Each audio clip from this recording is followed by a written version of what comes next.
அல்லது ஒரு நூலுக்கு இது ஒரு முன்னுரையாக நம்ம வச்சுக்கலாம். அதனால தான் எல்லா தலைப்புகளுமே இன்றைக்கி நம்ம பேசிட்டு அதுலேருந்து நம்ம தொடங்கலாம். ட்ரெய்லர் தான் வச்சுக்கலாம். அதை அப்படியே ஒரு நல்ல முறை. அவர் பார்வைக்கு வந்த இன்றைய நவீன படைப்புகளில் இயங்கி கொண்டிருக்கின்ற கவிஞர்கள் உண்மையிலே என்னுடைய கருத்து தான். ஈழத்தில் வந்து மிகச்சிறந்த படைப்புகள் வந்து வந்துட்டு இருக்கு. நம்ம எல்லோருமே ஒத்துக்கணும். அந்த வகையில் அவங்க வந்து போர் சார்ந்த இலக்கியங்கள் ஒரு காலத்தில் இருந்தாலும் அதையும் கடந்து இன்றைக்கு சமூகம் சார்ந்த மிகச்சிறந்த கவிதைகள் வந்து ஈழத்தில் கொடுத்துருக்காங்க. அந்த வகையில் அவருக்கு பாராட்டின்னு சொல்லி அடுத்ததாக கவிஞர் தாமோதரன் அவர்களை நினைக்கிறேன். மிகச்சிறந்த கவிஞர், வடிவம் போல எழுதக்கூடிய ஒரு கவிஞர். பரதநாட்டிய நிகழ்ச்சிகளுக்கு வடமொழி கலப்பு இன்றி சங்க இலக்கியங்கள் என்று சான்றுகளை சொல்லி தொகுப்புரை வழங்குவார். சிறப்புடா கவிஞரை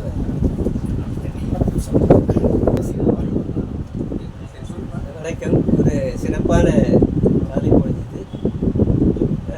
மரியாதைக்குரிய ஐயா உதய வீரன் அவர்கள், மரியாதைக்குரிய ஐயா துருவன் அவர்கள், மரியாதைக்குரிய ஐயா இளையரசு அவர்கள் மற்றும் இங்கே இந்த சிறப்பான உரையை இங்கே வழங்க வந்திருக்கின்ற மிகச் சிறப்பான சிந்தனையாளர்கள். இங்கே இந்த அறை அல்ல, அரங்கம்தான். இந்த துவக்கம் மிக ஒரு மகிழ்ச்சிகரமான துவக்கம். அது பல மாதங்களாக, ஏன் பல ஆண்டுகளாக தோழர் சொர்ணபாரதி அவர்கள் பேசிய, நிறைவேற்றிய இந்த நாள் ஒரு மகிழ்ச்சியாக இந்த அதிலே வந்து நடனத்தை பற்றிய நடன கூறுகள் சிலப்பதிகாரத்திலே, ஐம்பெரும் காப்பியங்களில் ஒன்றான சிலப்பதிகாரத்திலே அதிக விதம் இருந்தது. அன்றும் இன்றும் இன்று நடனம் எந்த நிலையில் இருக்கிறது என்பதாக நீங்கள் பேச வேண்டும் என்று சொன்னபோது என்னுடைய சில அனுபவங்கள் இந்த துறையில் கடந்த ஒரு 20 ஆண்டுகளாக, ஆனால் 10 நிமிடம் என்கின்ற போது தேவையானவற்றை பேசலாம் என்று நினைக்கிறேன். இது முதலிலே மனிதன் தோன்றிய போது இந்த இசையும் கூத்தும் அவனுடைய ஆட்டம், அவன் தாள் என்று சொல்லப்படுகின்ற அவனுடைய பாதங்களை பதித்து அவன் ஆடிய ஆட்டமே கூட நடனத்தின் துவக்கம் என்று சொல்லலாம். அவன் அலறிய சப்தம் கூட இசையானதாக நான் கருதுகிறேன். அதற்கு பிறகு இது சிவன் தந்த ஒரு கொடையாக இந்த நடனத்தை வரலாறு பதித்தது. அதிலே இருந்து இது ஒரு சாராரிடத்திலே சிக்கிக்கொண்டு இந்த பரதநாட்டியத்தை மட்டுமே உயர்த்தி பிடித்தார்கள். ஆனால் இந்த பரதநாட்டியம் என்பது தெருக்கூத்தில் இருந்துதான் உருவானது என்பது ஒரு அப்பட்டமான உண்மை. சதிர் என்ற சொல்லாடல், அதில் இந்த பரதநாட்டியம் வருகின்ற போது இதை உயர்த்தி பிடித்து இன்றைக்கும் உயரத்திலே வைத்துக் கொண்டிருக்கின்ற பத்மா சுப்பிரமணியம் அவர்களை போன்றவர்கள் பரதநாட்டியத்தின் அசைவுகள், அபிநய அசைவுகள் எல்லாமே திருக்கூத்தின் கலைஞரிடத்திலே இருக்கிறது என்று கூறுகிறார்கள். அது அந்த அளவுக்கு உண்மையானதாக எனக்கு தெரியவில்லை. அப்படி பார்த்தால் நீங்கள் கூத்து கலைஞர் பேசுகின்ற போது, அவர் நடிக்கின்ற போது அந்த அரங்கத்திலே எவ்வளவு தூரத்திற்கு மக்கள் அந்த இடத்திலே அமர்ந்திருந்தாலும் அந்த அளவுக்கு அவனுடைய குரல் சென்று அவர்களை சேரும். அவ்வளவு வீரியத்தை அவன் தனக்குள்ளே பதுக்கி வைத்து வெளிப்படுத்துகின்ற அந்த கலைஞனுக்கு கிடைக்காத மரியாதை ஒரு சிறு ஒலிபெருக்கியிலே பாடி வாசித்து இவர்கள் பெயரெடுத்து இன்று நிலைத்து நிற்கிறார்கள் என்று சொன்னால், அந்த சாரார் இவ்வளவு அழகாக, கச்சிதமாக, இன்னும் குள்ளநரித்தனமாக இந்த கலையை கொண்டு வந்து அமர்த்தி விட்டார்கள் என்பதுதான் என்னுடைய தாழ்மையான கருத்து. இந்த குள்ளநரித்தனம் என்பது, நான் ஒரு சாதிய அடிப்படையில் போக விரும்பவில்லை. அப்படி பேசினால் நிறைய பேசலாம். ஆனால் கலைஞன் என்கின்ற போது எல்லா கலைக்கும் தானே நீங்கள் அந்த உரிமை கொடுக்க வேண்டும். ஒரு இசைக்கலைஞராக இருந்தால் நீங்கள் கண்டிப்பாக அந்த பறைக்குத்தான் முதலிடம் கொடுத்திருக்க வேண்டும். இன்னும் சொல்லப்போனால் சிலப்பதிகாரத்திலே பார்ப்பானுக்கு முன்னவன் பறையன் என்று ஒரு வார்த்தை வருகிறது. அந்த பறையன் என்பதை நீங்கள் கொச்சைப்படுத்தினீர்கள். பறை வாசித்தவன், அந்த பறை இசை கருவி எப்படிப்பட்டது, அந்த வாசிப்பு எப்படிப்பட்டது என்பதை அறியாமல் பறையன் என்று சொல்லுகின்ற போது எவ்வளவு இடைநிலைக்கு நீங்கள் அந்த சொல்லை கொண்டு சென்றிருக்கிறீர்கள் என்பது புலனாகிறது.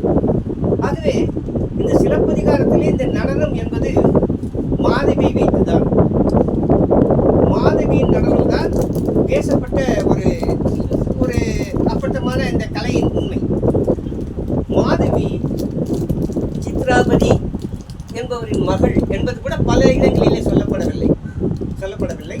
அதே போன்று மாதவியின் நடனத்திற்கென்று அந்த இலக்கணங்களை வகுக்கிறார்கள். அப்படி வகுக்கின்ற போது அதிலே முதல் இசைக்கருவியாக குழல், அதற்கு பிறகு யாழ், அதற்கு பிறகு தன்னுமை ஆசான், இப்படி இசை கலைஞர்கள், வாய்ப்பாட்டு கலைஞர் என்று இப்படி சேர்த்து அதுக்கு பின் தான் அந்த நடனம் அங்கே ஆற்றலை வெளிப்படுத்துகின்ற ஒரு அரங்கமாக அது திகழ்ந்தது. இந்த குழல் என்பதிலே கூட இன்னும் சிலர் பேசிக் கொண்டிருக்கிறார்கள். இது கிருஷ்ணன் வாசித்ததால் தான், கண்ணபிரான் வாசித்ததால் தான் இந்த குழல் பெருமை பெற்றது என்று சொல்கிறார்கள். ஆனால் நாடகத்திலே ஆடு மாடு வைத்த இடைச்சிறுவர்கள் அந்த மூங்கிலை எடுத்து ஏதோ காற்று நுழைந்தவுடன் ஒரு சப்தம் கேட்கிறதே என்று தீக்கடைக்கோல் என்று சொல்வார்கள். அந்த மூங்கிலை உருவாக்கி அதிலே இருந்து அவர்கள் இசை உருவாக்கினார்கள் என்பதை கூட மறுக்கிறார்கள். அப்படி எல்லாவற்றிலும் ஒரு கலாச்சார திருட்டு, மொழி திருட்டு, பண்பாட்டு திருட்டு என்றெல்லாம் சொல்லலாம். ஆனால் முழுக்க இசையும் கலையும் திருடுகின்ற ஒரு சாரார் என்கின்ற போது நாம் உண்மையிலே வெட்கப்பட வேண்டும். நாம் ஏமாற்றப்பட்டோம் என்று சொல்வதை விட அசத்தியாக நாம் அலட்சியமாக இருந்து விட்டோம் என்பதுதான் உண்மை. எல்லாவற்றிலும் அலட்சியமாக இருந்து விட்டோம். அதனால் வெகு சுலபமாக அவர்கள் கொண்டு வந்து எங்கே உட்கார வைக்க வேண்டுமோ அங்கே உட்கார வைத்து விட்டார்கள். அப்படி இந்த இசைக்கலைஞர்கள் எல்லாம் சேர்ந்து இந்த தன்னுமை ஆசான், தன்னுமை என்றால் மிருதங்கம், இந்த தன்னுமை ஆசான், குழல், யாழ், இப்படி எல்லா இசைக்கருவிகளையும் வைத்து இவர்கள் தொடங்கிய அந்த நாட்டியத்தில் மாதவிக்கு சிறப்பு பட்டம், அன்றைய அரசவையிலே இருந்த அரசன் தலைக்கோல் என்ற பட்டம் கொடுக்கிறார். தலைக்கோல் என்பது ஒரு நாட்டு மன்னனுக்கும் இன்னொரு நாட்டு மன்னனுக்கும் நடக்கின்ற போரிலே தோற்று ஓடியவனின் வெண்கொற்ற கொடையை அதிலே இருந்து அலங்கரித்து உருவாக்கி அதை மிகுந்த மரியாதையோடு பூஜைகள் செய்து ஒரு யானையின் மீது ஒரு கவிஞனை அமர வைத்து, இதுதான் முக்கியம், ஒரு நல்ல புலமையுள்ள சிந்தனையாளனை அதில் அமர வைத்து அவனிடத்திலே அந்த தலைக்கோலை கொடுத்து அதை கொண்டு வந்து எல்லோர் முன்னிலையிலும் அரசவையிலே மாதவிக்கு கொடுக்கின்ற ஒரு சிறப்பான பண்பை இந்த கலை அன்றைக்கு சொல்லியிருக்கிறது. ஆனால் இன்றைக்கு அந்த கவிஞர்களின் நிலைமை என்பது ஒரு ஒரு ஒரு நல்ல நாட்டியம் தெரிந்தவருக்கு நட்டுவம் தெரிந்திருக்க வேண்டும். இந்த நாட்டியம் என்று சொல்லி நடத்தல், நடனம், அதே போன்று நட்டுவாசிரியர், அந்த நட்டுவனார் என்கின்றவர் ஜதி சொல்லக்கூடிய ஒரு விரைவான செயல்பாடுகள் அவரிடத்திலே இருக்கும். அப்படி நட்டுவம் செய்யக்கூடியவர் மிக திறமையான ஒரு நடன கலைஞராக இருப்பார். பாட்டு எழுதக்கூடிய வல்லமை பெற்றவராக இருப்பார். அவர்களை எல்லா திறமையும் ஒருங்கிணைந்தவர்கள் எப்படி சொல்வார்கள் என்றால் வாக்கையக்காரர்கள் என்று சொல்லுவார்கள். ஆனால் அந்த வாக்கையக்காரர்கள் இன்று வாக்கு தவறியவர்களாக இருக்கிறார்கள்.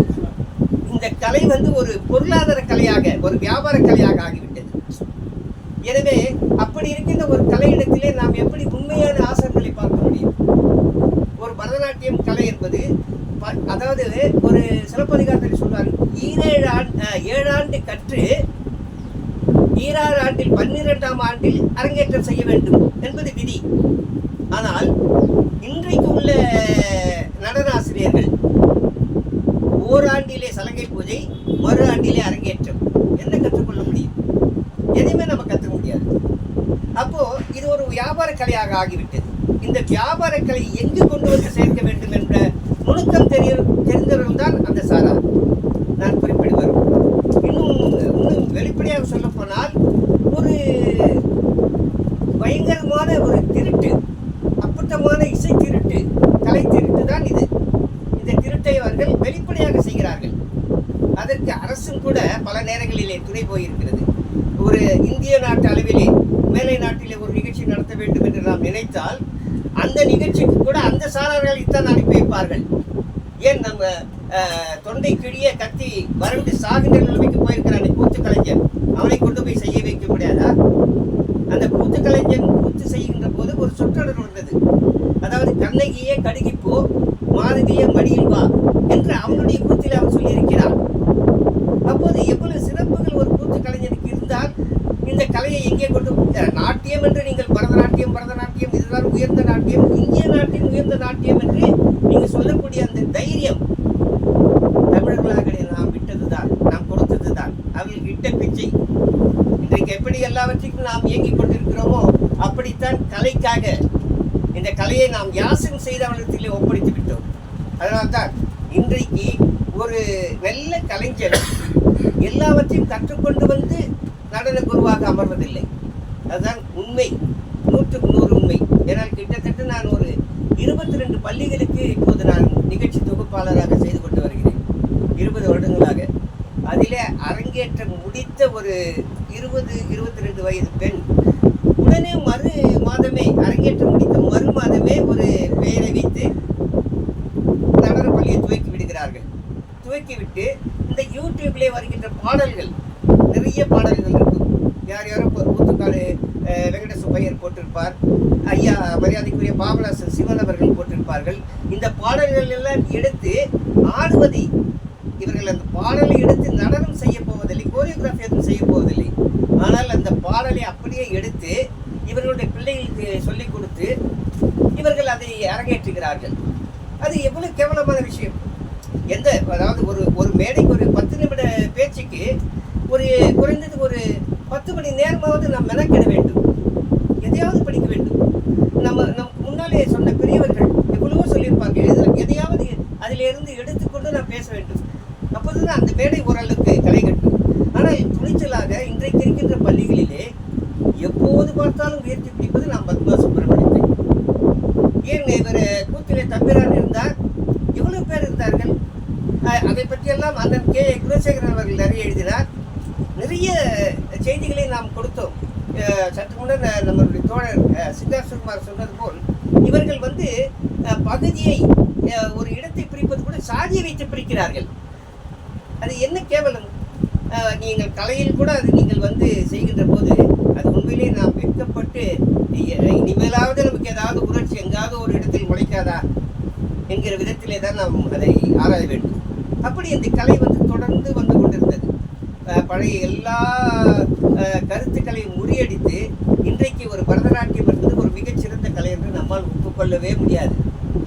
எங்கோ ஒருவர், இப்போ தனஞ்சயன் மாஸ்டர் என்பவர் குரு அடையாறில் இருக்கிறார் சொன்னார்.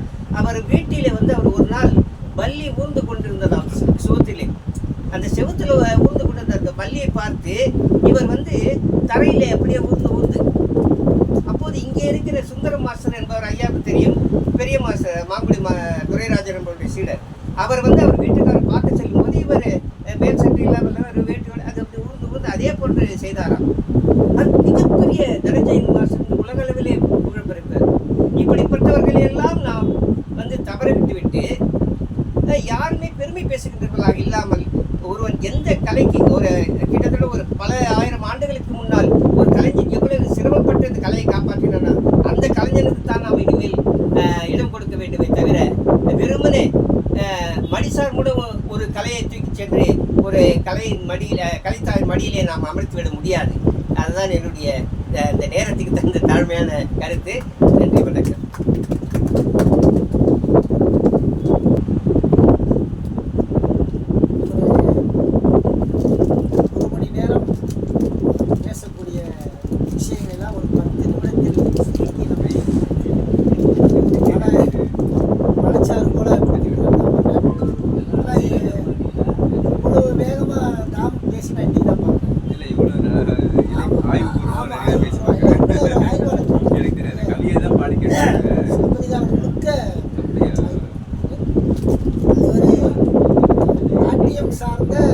நாட்டியம் சார்ந்த எல்லா நூல்களும் பழைய நூல்கள்லாம் வச்சிருக்கிறார். அப்படி மிகச்சிறந்த உரை தாமர் வழங்கியிருந்தார். தொடர்ந்து நமது நிகழ்ச்சிகளில் தொடர்ந்து பேச வேண்டும். இதை கம்மியாக பேசுவதாக நன்றி. அடுத்ததாக இவ்வளோ நேரம் அமர்ந்திருக்கிறார் இந்த வயதிலும் அவர் பேசிட்டு இன்னும் வீட்டுக்கு செல்வார். அவர்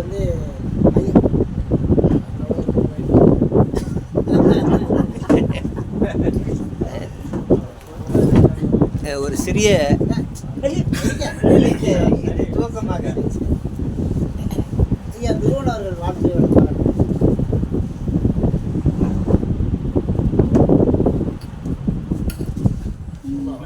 கரெக்டு. போயிட்டாங்க. கிருஷ்ணா. அப்போ என ஈன்ற தந்தைக்கும் தாய்க்கும் மக்கள் இனமீன்ற தமிழ்நாடு தனக்கும் என்னால் தினையளவு நலமேனும் கிடைக்கும் என்றால் செத்தொழியும் நாளே திருநாளாகும் என்ற பாவேந்தரின் வரிகளை முன்வைத்து ஒரு மிகப்பெரிய வளாகத்தில் உரையாற்றி அதில் கிடைக்கும் சுகத்தை விட ஒரு அறையில் காணும் இந்த அற்புதமான இலக்கிய சுவை என்னை வெகுவாக கவர்ந்திருக்கிறது. இந்த இலக்கிய அமைப்பினுடைய பெயர் தேநீரும் இலக்கியமும், டீ வித் லிட்ரேச்சர்.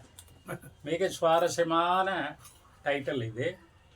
இது காலம் முழுவதும் கடைபிடிக்கப்பட்டால் தேநீரை விட இலக்கியமே போதும் என்று நண்பர்கள் வருவார்கள் போலும். ஏன்னால் தேநீர் என்றால் இன்னும் அது கொஞ்சம் அதிகமான எதிர்பார்ப்பு கூட இருக்கும். ஆனால் இலக்கியம் நேரம் போதவில்லையே என்பதனால் நண்பர்கள் மிக குறைவாகவே பேசுகிறார்கள். சுருக்கமாக தலைமை உரை வாசித்த ஐயா வீரையன் அவர்கள் பாராட்டுக்குரியவர். அவர் நேரமும் பொழுதையும் அறிந்து மக்களுடைய நாடி பிடித்து அருமையாக முடித்து விட்டார். கொஞ்சம் வெகுவாகவே பெரிதாகவே பேசிய வரவேற்புரை யாழினி முனிசாமியினுடைய கருத்துக்கள் எல்லாம் வரவேற்கப்படக்கூடியவை தான். காரணம் என்னவென்றால், பெரும்பான்மையாக அவர்களுக்கு உலகம் தெரிந்திருக்கிறது. எழுத்தாளர்களாக, படைப்பாளர்களாக மற்றும் பேராசிரியர்களாக விளங்கக்கூடியவர்கள் சொல்லும் கருத்தில் எந்த விதமான மாறுபாடும் கிடையாது. பிற்பாடு கவிதை படித்தவர்களும் அசத்தி கொண்டு நம்மை மகிழ்ச்சிக்குள்ளாக்கினார்கள். நல்ல நல்ல கவிதைகள், அவற்றையெல்லாம் விமர்சனமே செய்யலாம். அதை தொடர்ந்து அற்புதமாக உரையாடிய இந்த நண்பர்கள் சிங்கார சுகுமாரன், பிரியம், நம்முடைய கவிகோ தாமோதரன் அவர்களுடைய உரையெல்லாம் கேட்பதற்கு அவ்வளவு பொருத்தமாகவும் இனிமையாகவும் இருக்கிறது. என்ன அதில் இனிமை அப்படின்னு சொன்னால், ஏற்றுக்கொண்ட கருத்தை நிலைநிறுத்துவதற்காக அவர்கள் எடுத்துக்கொண்ட முயற்சி எல்லாம் பாராட்டக்கூடியது. இந்த வடசென்னை அப்படி தான் இருக்குது. வடசென்னையை பற்றி எல்லோரும் அப்படி தவறாக பேசுகிறாங்க. ஆனால் வடசென்னை ஆதாரபூர்வமாக சென்னை மாநகரத்தினுடைய உருவாக்கமே மையப்புள்ளியே இதுதான் என்று நான் பல நூல்களில், ஆய்வு நூல்களிலெல்லாம் படித்திருக்கிறேன். பிறகு தென் சென்னை ஒரு வீக்கமாக நம்மை இப்படி அவதூறு பேசக்கூடிய ஒரு சூழல் எல்லாம் உருவாக்கி இருக்கிறது. நல்ல அற்புதமான உரை சிங்கார சுகுமாரன். பிரியமும் நவீன இலக்கியத்தில் மிக சிறப்பாக அருமையான கருத்துக்களை எல்லாம் முன்வைத்தார். கவிக்கோ தாமோதரன், ஸ்வர்ணபாரதி சொன்னது போல தாமோதரன் இவ்வளவு அழகாக திருத்தமாக சொல்வார் என்று நான் கூட நினைக்கவில்லை. ஏனெனில் நாங்கள் எல்லாம் பள்ளிக்கூட பாடங்களிலே சிலப்பதிகாரத்தினுடைய கூத்து முறையும், நாடக அமைப்பும், மேடை அமைப்பும், பிறகு ஒலிவு சொலிவு, பொறுமுக எழினி இதையெல்லாம் படிச்சுட்டு அது மாதிரி ஏதோ நமக்கு தெரிந்ததை சொல்லலாம் என்று வருவார் என்று பார்த்தால் ப்ராக்டிக்கலாக அவர் பேசுகிறார். இன்றைய காலகட்டத்தில் எப்படி நடனம் ஒரு மேல்மட்டத்தை ஒரு ஆயுதமாக கருதப்பட்டு அதன் மூலமாக சாதிக்கிறார்கள். அவர்கள் மிக சாதாரண மக்களுக்கு கற்றுக் கொடுக்கக்கூடிய ஒரு கலை என்பதையே முற்றிலும் மறந்து அந்த மேல்மட்ட மக்கள் இப்படி ஒரு டாமினேஷன் பண்ணுறதை பற்றி நான் நிறைய யோசிப்பேன். காரணம் என்னென்னா, என்னுடைய மகள் கூட டான்ஸ் கற்றுக்கினான்.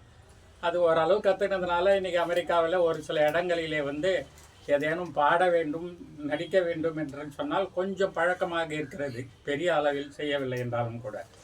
ஆக சிலப்பதிகாரத்தை பற்றி காலந்தோறும் ஆய்வுகள் நடந்து கொண்டு இருந்தாலும் கூட அடிப்படையாக அந்த நடனம், அதற்கான கூறுகளும் பற்றி சிந்தனை நிறைய புத்தகங்களிலும் இலக்கியங்களிலும் நம்ம தவறாமல் படிக்கிறோம். அதெல்லாம் அழகாக சொன்னார். சுருக்கமாக ரொம்ப மகிழ்ச்சியாக இருந்தது. நல்ல நிகழ்ச்சி தான். கவிதைகளை படித்தார்கள். மகேசனுடைய கவிதைகள் அப்படியே வரிசையாக மிக சிறப்பாக போனது. ரொம்பவும் நிறைய கவிதைகளை படித்து கொண்டிருந்தால் கேட்பவர்களுக்கு இன்னும் சுவாரஸ்யமாக இருக்காது. காரணம் என்னவென்றால், பேச்சரங்கம் என்று சொல்லப்படுவது நேரடியாக எளிதில் போய் சேரும். கவிதை என்பது புத்தகத்தை வைத்து கொண்டு படித்தால்தான் நம்ம அதை உணர முடியும். இல்லை என்றால் கேட்கின்ற பொழுதே உடனடியாக மறந்துவிடும். யார் சொன்னார்கள், எப்பொழுது சொன்னார்கள் என்று நமக்கு தெரியாது.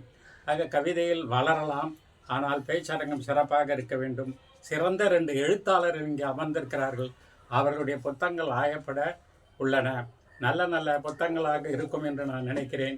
இல்லை என்றால் சொர்ண பாரதி இடத்துல லைசன்ஸ் கிடைச்சிருக்காது. அற்புதமாக தேர்ந்தெடுத்து அதற்கு 2 பேச்சாளர்களையும் உருவாக்கி அழகாக காத்திருக்கிறார்கள் பேசுவதற்கு. அதையெல்லாம் நின்று அமர்ந்து கேட்பேனோ என்று எனக்கு தெரியவில்லை. ஆனாலும் கூட இதுவரையில் இந்த நிகழ்ச்சி நடைபெறுவது எனக்கு மிகப்பெரிய நிறைவை தருகிறது. தேநீரும் இலக்கியமும், அதை திரும்ப சொல்லுகிறேன் என்று சொன்னால், தேநீரை சொல்ல வேண்டுமா என்றால் எந்த ஒரு இலக்கிய பேப்பரும் தேநீரை பற்றி சொல்ல மாட்டார்கள். கையில் கொடுத்து வேலையை முடிச்சுட்டு இலக்கியத்தை பற்றி பேசிட்டு இருப்பார்கள். ஆனால் கம்பல்சரியா ஒரு டீ கொடுப்போம் வாங்க அப்படின்னு சொல்றது போல இந்த இலக்கியம் நிறைவேற்கிறது. மிகப்பெரிய சிந்தனையோடு சொன்ன பாரதி அவர்கள் அவர் அங்கிங்கனாதபடி எங்கும் எல்லாம் பிரகாசமாய் மேடைகளை அலங்கரித்துக் கொண்டிருப்பவர்.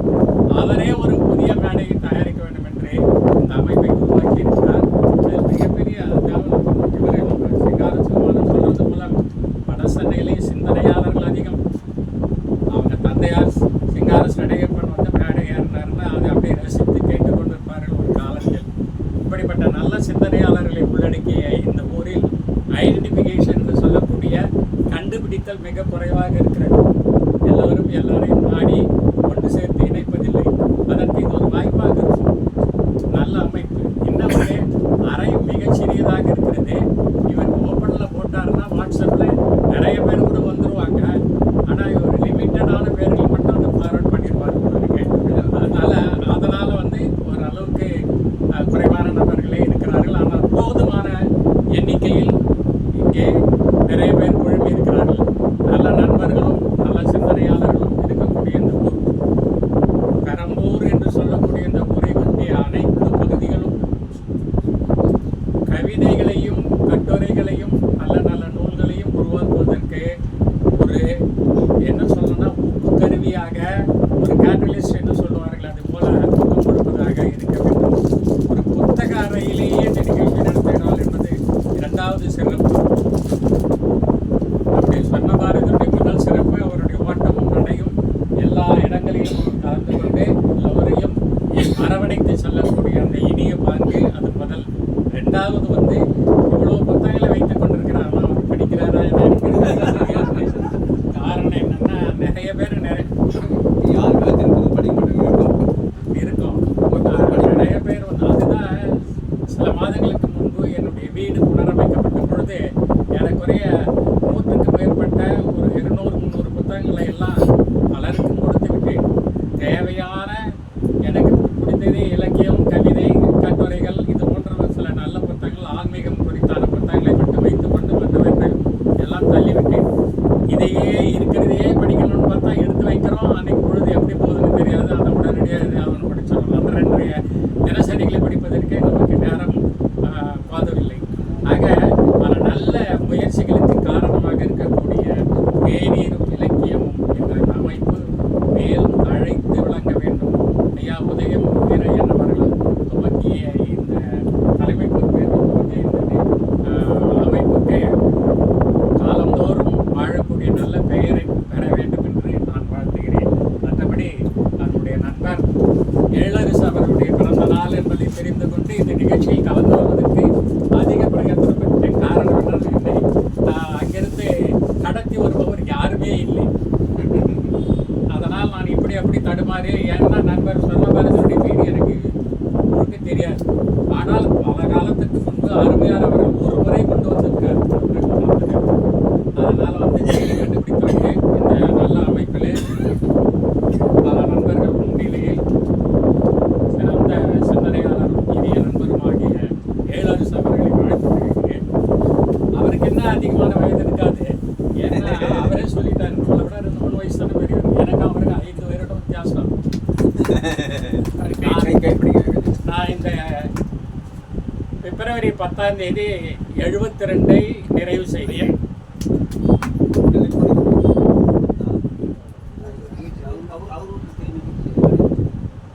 அவருக்கு 67 தான் இருக்கும்னு நினைக்கிறேன். 66 67 தான் இருக்கும்னு நினைக்கிறேன். அவரே சொல்லுவார், டெக்ளேர் பண்ணுவார். நானா ஒரு நல்ல கவிஞர் எழுதிய புத்தகத்தை அவருக்கு பரிசீலிக்கிறேன். தலைமை தாங்கிய நல்ல சிந்தனையாளராக, திராவிட இயக்க சிந்தனையாளராகிய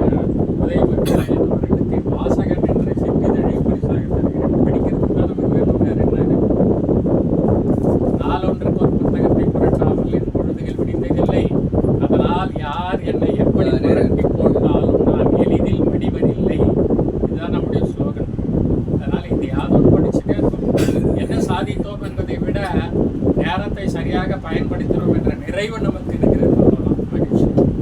வணக்கம்.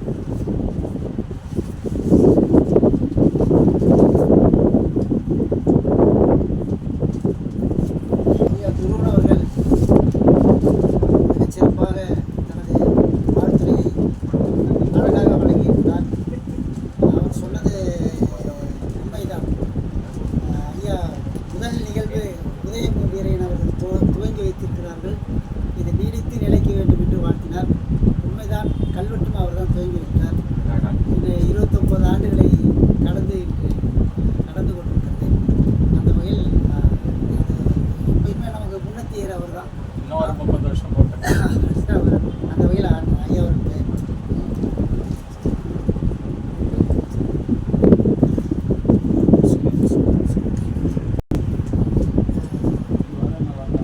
பல ஆண்டுகளுக்கு முன்பு ஜோசப் கென்னடி என்ற பெயரில் எங்களுக்கெல்லாம் அறிமுகமான இனிய தோழர். பல்வேறு சூழல்கள். ஆனால் திடீரென்று எனக்கு கண்மணி பேசுகிறேன் என்றார். அப்புறமா தான் தோழர் பிரின்ஸ் கஜேந்திர பாபு அவர் வந்து என்னுடைய நூலை வந்து உங்கள்கிட்ட கொடுக்க சொன்னார் அப்படின்னு சொன்னதான் எனக்கு மீண்டும் நான் பழைய புரட்டி பார்க்கும்போது மிகச்சிறந்த நம்மூர் வாசி அவர் கசப்படியக்காரராக இருந்து இப்போ வெளியேறும் போயிருந்தார். தொடர்ந்து இயங்கிக் கொண்டிருக்கின்ற ஒரு கவிஞர். அவருடைய 2 நூல்களை அங்காயா மக்கள் என்ற ஒரு நாவலையும் இந்த சிறுகதை தொகுப்பையும் எனக்கு வழங்கி 2ஐ பற்றியுமே நான் பேச வேண்டும், கல்வெட்டில் விமர்சனம் எழுத வேண்டும் என்றார். ஒரு சிறு சிறு காணொலிகளாக அவருடைய நூலை பற்றி பலர் பேசி வருகிறார்கள். களஞ்சியம் உட்பட நான் பார்த்து பேச வேண்டும் என்றால் ஆனால் எனக்கு வேணுகுலசேகரன் அவர்கள் நிகழ்வு காரணமாக வேறு எந்த வேலையும் எடுக்க முடியாத ஒரு சூழல் இருக்கிறது. அதுக்கு அடுத்து இவருடைய நூலை நாம் பேசிவிடலாம். முதல் தூக்கத்தை தின்றவர்கள் நூலை நாம் பேசலாம் என்று கருதுகிறேன். அதே போல எழில் செஞ்சிக்காரனுடைய ஊராங்காலி நாவலை பற்றி சிறுகதை தொகுப்பு பற்றி பேசலாம் என்றார். நான் செஞ்சியார் இங்கே வந்தால் நலமாக இருக்கும் என்று நான் நினைத்து பேசிய போது உடனே நான் வருகிறேன் என்று சொல்லியிருந்தார். இந்த காலத்துக்கு முன்பு நான் செல்லம்மாள் கண்ணன் உதயக்கண்ணன்லாம் எப்போதுமே செஞ்சியில் தான் சுற்றிட்டு இருப்போம். அவங்க வீட்டில் தங்குவோம், சாப்பிடுவோம், செஞ்சு கொண்டுலாம் சுற்றிட்டு இருப்போம். இனிய நண்பர் இந்த நிகழ்விலே கலந்து கொண்டிருக்கிறார். அனைவருக்குமே எனது வணக்கத்தை சொல்லிக்கிறேன். இந்த தூக்கத்தை தின்றவர்கள் என்ற இந்த சிறுகதை தொகுப்பு கண்மணி அவர்கள் எழுதியிருக்கிறார். கடந்த செப்டம்பர் 2024 வெளியாகியிருக்கிறது. 222 பக்கம். விலை 300 ரூபாய். இலா வெளியிட்டிருக்கிறார். இதற்கு லெனின் அவர்கள் சிபிஐ இயக்கத்தின் கட்சியின் மாநில குழு உறுப்பினர் லெனின் அவர்கள் முன்னுரை வழங்கியிருக்கிறார். மல்லை சத்யா அவர்களுக்கு இந்த நூலை சமர்ப்பணம் செய்திருக்கிறார். இதில் 25 சிறுகதைகள் இருக்கின்றன. என்ன இதை வீட்டில் காமிச்சதுமே எங்கள் வீட்டில் என்ன இது காத்து சாதி மாதிரி இருக்குது எங்கள் வீட்டில். ஏன்னா எனக்கு ஒரு நிமிஷம் ஷாக்கிங்கிறாங்க. அப்போ சொன்னாங்க, இல்லை நான் அவங்க பார்த்துலாம் பேசிக்கிறேன். அப்போ சரி, அப்போ நான் எதை வெளிப்படுத்த வேண்டும் என்று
புகழ்மிக்க சிறுகதைகளுக்காக நோபல் பரிசு பெற்ற சிறுகதை தந்தையாக செகாவிக்கு சொல்கிறார்.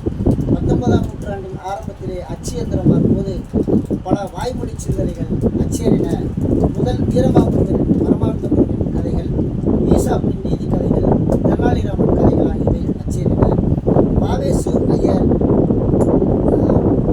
காட்டேகதா என்ற அங்கச் சிறுகதையை முதலாக 1913 மொழிபெயர்த்தது. அதுதான் குளத்தங்கரை அரசமரம் சொன்ன கதை என்ற விவேக போதனை இதழில் வெளிவந்த சிறுகதை. தமிழ் சிறுகதை உலகின் தந்தையாக பாரதியை போற்றுகிறார். அது பல்வேறு மாறுபட்ட கருத்துக்கள் இருந்தாலும் எழில் தொடர்ந்து பாரதி தான் சிறுகதை முதல் தந்தை என்பது எல்லா நிகழ்வுகளுக்குமே அவர் நிறுவி வருகிறார். இப்படி பல்வேறு விஷயங்கள் நமக்கு கிடைக்கின்றன. செல்வ கேசவராய முதலியார் முதலாக அபிநவ கதைகளின் தொகுப்பை அச்சிட்டார். மாதவையாவோட ருசிகர் குட்டி கதைகள் போன்ற பல்வேறு சிறுகதைகள் நமக்கு வந்திருக்கிறது. பாரதி தாகூரின் கதைகளை மொழிபெயர்த்தார். புதுமை பித்தன் சமூக உரிமைகளை அங்ககத்தோடு சாடினார். மணிக்கொடி இதழில் PS ராமையா, புதுமை பித்தன், குமாரா, மிச்சமூர்த்தி, மௌனி போன்ற சிறந்த சிறுகதையாளர்கள் மணிக்கொடி இதழில் எழுதினார்கள். ராணாசு, சீசு செல்லப்பா, அழகிரிசாமி, ஆசாரா, ஜெயகாந்தன், சுந்தரராமசாமி, டி ஜானகிராமன், கீரா, பூவா, அகிலன் போன்ற பல சிறுகதையாளர்கள் தமிழ் இலக்கிய உலகிற்கு பெருமை சேர்த்திருக்கிறார்கள். அதேபோல சூடாமணி, சிவசங்கரி, அம்பை, வாசந்தி, திலகவதி, உமாமகேஸ்வரி போன்ற சிறுகதையாளர்கள் தமிழுக்கு அணி சேர்த்திருக்கிறார்கள். இப்படி பல்வேறு சிறுகதை வரலாற்றிலே நமக்கு கண்மணியின் ஊக்கத்தை தின்றவர்கள் முக்கியமாக வியாசர்பாடியில் 60, 70, 80களில் வாழ்ந்தவர்கள் அநேக பேர் நாம் சந்தித்திருக்கக்கூடிய பாத்திரங்கள் மனிதர்களைத்தான் அவர் இந்த சிறுகதை மொழியிலே ஆவணப்படுத்தியிருக்கிறார். நிச்சயமாக அவர் இதில் பார்த்தவங்களெல்லாம் நம்ம நம்முடைய வயது ஒத்தவர்கள் அநேகமாக எல்லோருமே நாம் பார்த்துருக்கோம். இன்றைக்கு மற்ற பகுதியிலிருந்து புதிதாக வந்தவர்களுக்கு தெரியவில்லை என்றால் கூட வியாசர்பாடி நாங்கள் அந்த பகுதிகள் அங்கு வாழ்ந்தவர்கள் நடைபெற்ற சம்பவங்கள் எல்லோருமே எல்லோருமே பிரசித்தப்படுத்தலாம். அதுதான் வியாசர்பாடி உண்மையான முகமாக. ஒரு பக்கம் எங்களுக்கு வர்மா காலேஜ்னா அதுக்கு சத்தியமூர்த்தி நகர், அதுக்கு நரசிங்கபுரம், இந்த பக்கம் அப்படி முல்லை நகர், கென்னடி நகர், ஜெகஜீவன்ராம் நகர், இப்படி 48 அடுக்குகள் காமராஜர் காலத்தில் கட்டப்பட்ட ஹவுசிங் கூட அதுக்கு முன்பு 82 வரைக்கும் நீட்டுச்சு. கடைசி முல்லை நகர் சுடுகாடு வரைக்கும் அதற்கு முன்பே கட்டப்பட்டது. முன்னாடியெல்லாம் காமராஜர் காலத்தில் கட்டப்பட்டது. அதன் அடையாளமாக நடுவில் ஒரு சிங்கத்தூடு இருக்கும். நம்ம இந்த பாலம் ஏறுதில்லை, அதில் அந்த சிங்கத்தூடு தான் நடு மையமாக இருக்கும். நரசிபுரம் தான் மைய பகுதியாக இருக்கும், மார்க்கெட் பகுதியாக இருக்கும். இப்படி இங்கிட்ட பார்த்தா மார்க்கெட்டு ரெண்டாவது போய் இந்த சாமியார் ஒரே ஒரு கல்யாணம் பண்ணுவாங்க அந்த காலத்தில். வேறு எந்த கல்யாண மண்டபமும் கிடையாது இருந்தது. இன்னும் ரெண்டு டாக்டர் இருப்பார், ராம்தாஸ் டாக்டர், 2 டாக்டர் தான், வேறு டாக்டர்களே கிடையாது காசு. அப்படிப்பட்ட ஒரு காலத்தை முக்கியமாக பதிவு செய்திருக்கிறார். இதில் ஒரு 25 கதாபாத்திரங்களை கண்மணி அவர்கள் பதிவு செய்திருக்கிறார்.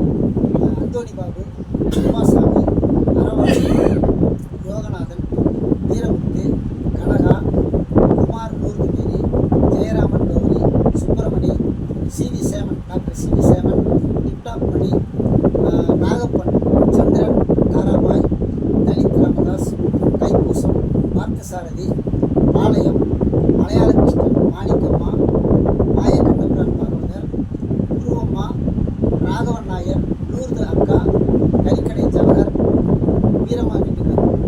இப்படி ஒரு 25 கதாபாத்திரங்களை 25 சிறுகதைகளில் கதைகள் மட்டுமே இல்லை, 25 மனிதர்களை நமக்கு அறிமுகப்படுத்தினார். வாழ்ந்த மனிதர்களை பற்றி நமக்கு அறிமுகப்படுத்தினார். பல்வேறு கதைகள் எல்லோருமே நம்ம பல்வேறு மறந்து போன விஷயங்களை இந்த நூலை படிக்கும்போது தான் நான் வாழ்கின்ற பகுதியும், நான் ஊடாடிய பகுதியும், நான் படித்த கன்னியாகுமரி எனக்கு மீண்டும் மீண்டும் நினைவுறுத்துகிறார்கள். கண்மணி நானே மறந்துட்ட பல விஷயங்கள். ஆனால் இந்த சிறுகதைகளை படிக்கும்போது திரும்பி எனக்கு ரீவைண்ட் ஆகும்போது எல்லாமே மனதில் ரீவைண்ட் ஆகும்போது அப்படிப்பட்ட ஒரு உண்மையான வியாசர்பாடி பற்றி நமக்கு கண்டிப்பாக. ஏன்னா இது ரொம்ப எல்லாமே ஆர்ட் பேப்பர்,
வாசல்படி அந்த முனையில் போலீஸ் ஸ்டேஷன் கட்டி வீடாக கிடப்பாங்க இதில் ஸ்கூலு. அந்த போலீஸ் ஸ்டேஷன் கிரவுண்டில் நான் பார்த்தேன். 5 நாள் சைக்கிள்லேயே சுற்றுவார், கீழே இறங்க மாட்டார், சைக்கிளே தூங்குவார், சைக்கிளே சாப்பிடுவார். பாட்டு ஊர்ஸ் இதெல்லாம் ஒவ்வொரு நாளைக்கு ஒரு பிரமுகர் வருவாங்க, துண்டு போடுவாங்க, பலூன் டான்ஸ்லாம் ஆடுவாங்க. அப்போ வந்து நிறைய திருநங்கைகள் நடனம், இருக்கா டான்ஸ் அதில் நடனம். அந்த சுற்றி மக்கள் அது ஒரு பெரிய பொழுதுபோக்காக இருந்தாங்க. தொலைக்காட்சியெல்லாம் கிடையாது, அப்போ பெரிய பொழுதுபோக்காக இருந்தது. நான் பார்த்துருக்கேன். அது கடைசியில் என்னென்னா அந்த 5ஆவது நாள் என்ன பண்ணோன்னா ஒளி வெட்டி அவரை போட்டு புதைச்சிடுவாங்க. போட்டு போட்டுறாங்க. அப்போ அந்த திருநங்கைகள்லாம் ஆண்டவனே உன் பாதங்களை நான் கண்டிப்பாக அந்த பாட்டெல்லாம் ஓடும், அழுவாங்க, மாரடிப்பாங்க. இதெல்லாம் பண்ணிவிட்டு மறுநாள் சாயந்தரம் அவரை திரும்ப அப்படியே வெளியே வருவார், எழுந்திரிச்சு வருவார். அப்போ அந்த மாதிரியான சம்பவங்கள்லாம் சின்ன வயசில் பார்த்துதான் அப்படியே என்ன பார்த்தாரோ எனக்கு இவர் நூலை படிக்கும்போது எனக்கு வந்து குப்பாவோட சிந்தனைகள்லாம் ஞாபகம், கொஞ்சம் சிந்தனை. அவர் என்ன பார்த்துட்டு அது கதைப்போக்கெலாம் இல்லை, என்ன பார்த்தாரோ அதை அப்படியே பதிவு பண்ணுவார். குப்பாவோட சிந்தனை படிச்சு அதே மாதிரி இவரும் பதிவு பண்ணியிருக்கிறார். அந்த மாதிரியான நிறைய அந்த மனிதர்கள் தான். அதே மாதிரி அப்பா சாமி ரொம்ப நேர்மையானவர். ஊருக்கெல்லாம் பஞ்சாயத்து போவார், போலீஸ் ஸ்டேஷன் போகிறாரு. கடைசியில் அவர் பையனே மாறுவ சேட்டு கடையில் 50,000 திருப்பி போயிடுச்சு போலீஸ் வந்து. அதோட அந்த ஊருக்கு காணாம போயிடும். இப்படியான கேரக்டர்லாம் தொடர்ந்து கொண்டு வர்றார். அப்படி வரும்போது அந்த நிறைய முடிச்சு அந்த அந்தோணி பாபு நினைவானவன் என்ற ஒரு சிறுகதை. அடுத்து சிவி சேவன், ஒரு அதாவது பாசிட்டிவான கேரக்டராகவும் தான் நெகட்டிவான கேரக்டராகவும் தான். சிவி சேவனை வந்து நான் நிறைய தடவை பார்த்துருக்கேன். நம்ம கன்னியாகுமரி ரேஷன் கடையில் இந்த 89 நினைக்கிறேன். அதுக்கு முன்னாடி அவர் இறந்துட்டார். எப்படின்னு கேட்டிங்கன்னா 84 வந்து மெக்சிகோபுரம் ரேஷன் கடையில் பட்டியல் இடத்துல இருக்கேன். அப்போ தான் வந்து அவருடைய சாவு பயங்கரமான கூட்டத்தில் போகுது. அவர் வந்து ஒரு சுகுக்கு தெரியும் நினைக்கிறேன், மாயாஜாலம் மாதிரி. இப்போ அவரை பற்றி நிறைய கதைகள் பேசுவாங்க சிவி சேவன். அந்த நம்ம கிளாஸ்மேட்டில் இருக்கிற அம்பேத்கர் சிலை கூட அவர் உருவத்தை வச்சு தான் பண்ணார், அவர் மாதிரியே பண்ணாருன்னு சொல்லுவாங்க அந்த அம்பேத்கர் சிலை. ஆமாம், அவர் வந்து ட்ரெயினில் டிடிஆர் மாதிரி வேஷம் போட்டுட்டு டிக்கெட் எடுக்கிறவங்கலாம் ஃபைன் போட்டுட்டு உண்மையான டிடிஆர் வந்தால் ட்ரெயினை நிறுத்திட்டு இறங்கி வருவார். அந்த பற்றி வேஷம் போட்டு அதே போல் போலீஸ் பிடிச்சிட்டாங்கன்னா உடனே ரத்தம் கட்டும். எப்படி கப்புவார்னு தெரியாது, உடனே போய் ஜிஹெச் அட்மிட் பண்ணாலும் அங்கே ஓடிவார். ஆனால் அவர் தாழ்த்தப்பட்ட ஒரு அண்ணத்தின் ஒரு கட்சிக்கு வந்தார்ல. ஆமாம், ஆனால் 3 மணி நேரம் பேசுவார். பிரியதாசன் மாதிரி வெறும் 3 மணி நேரம் பேசக்கூடியவர், அற்புதமான பேச்சாளர். அந்த நீளத்துக்கு கருப்பு கண்ணாடியோட தான் வருவார். சீரியஸாகனா ஆனால் நிறைய என்ன 2ஆம் நம்பர் வேலை இல்லைன்னா அதெல்லாம் பண்ணுவார். அதிலே ஒரு விஷயத்த சொல்கிறார். 4 நண்பர்கள் வந்து அம்பேத்கருடைய பிறந்தநாள் விழாக்காக சிவி சேவனை போய் பார்க்குறாங்க. பார்த்து அண்ணன் நீங்கள் கண்டிப்பாக அந்த நிகழ்ச்சிக்கு வரணும் அப்படின்னு தான். இல்லைப்பா எனக்கு நான் பார்த்து வரேன்றாரு. வரேன்னா போஸ்டர் அடிக்கணும், பெரிய போஸ்டர் அடிக்கணும், அவர் பேரை பெருசாக போடணும். அவங்க என்னன்னா சிவி சேவன் ஏதாவது நமக்கு டொனேஷன் தருவார் அப்படின்னு. சரிப்பா பண்ணிருப்பா, பெரிய மேடம் போடுங்க, அலங்காரமாக போடுங்க, அதெல்லாம் பண்ணுங்க, நான் வந்துடுறேன்னு சொல்லிட்டு வந்து மீட்டிங்கில் பேசிட்டு அப்படியே இறங்கி காட்டில் ஏறி ஆனால் நாளைக்கு வீட்டில் வந்து பார்ப்பா கொடுத்துட்றேன் அப்படின்னு. இவர் நிறைய அமௌண்ட்டை இவர் நன்கொடை தருவார்னு எதிர்பார்த்து பண்ணுறாங்க. அடுத்த 30 நாள் காலையில் டெய்லி போகிறாங்க இருப்பாங்க. அப்போ ஏன்னா இந்த இவ்வளோ பெரிய போஸ்டர் தான் அடிச்சு விட்டாங்க. அதே மாதிரி இன்னொருத்தர் தங்கப்பாண்டி அண்ணாச்சி கோடி, பழைய கோடி வாங்க. அவர் இப்படி பேசிட்டு இருக்கும்போது இவர் காரில் போகிறாரு. சம்மந்தம் இல்லாத ஒரு இடத்துல போய் இருந்துட்டு பந்தா பண்ணிட்டு அவர் பார்த்துட்டு கோடி எடுக்க வந்தாங்க. அப்படியா, லட்சக்கணக்கான கோடி அவங்க இருக்குது, அவங்க எவ்வளோ ரேட் போட்டுட்டாங்க. இல்லை அவ்வளோ பெரிய ஆள் 10,000 கோடி நான் எடுத்துக்கிறேன், 10,000 கோடி எடுத்துக்கலாம். சரிப்பா, நாளைக்கு வா, சால்ட் போட்டு வாசலில் வந்துடு. சால்ட் போட்டு வாசலில் வந்து நின்று அவர்கிட்ட அப்படி 10,000 பேசிட்டு 10,000 வாங்கிட்டு நாளைக்கு வந்து மிச்ச காசு கொடுத்துட்டு கோணியத்துக்கு போயிட்டு கிளம்பிடுறாரு. மறுநாள் போனால் ஆர்பிஐ போலீஸ் கூட விட பண்ணுறாங்க. நீங்கள் சால்ட் போட்டு கவர்மெண்ட்டுக்கு யார்கிட்ட காசு கொடுத்து அப்படின்ட்டு அப்படியான விஷயங்களை வந்து ரொம்ப பின்னெடுத்து செஞ்சுது. கடைசியாக வந்து ஐஓசியில் பெட்ரோல் குழாயில், ஐஓசி குழாயில் பெட்ரோல் தட்டுப்பாங்க. அங்கே போய் மாமூல் வரைக்கும் போகும்போது அங்கேயே காலி பண்ணாங்க சிவி. அப்போ அவருடைய சாவு பிரம்மாண்டமான ஒரு கூட்டத்தோட நம்ம பிள்ளையார் சொல்லுவாரு. 84 அப்போ நான்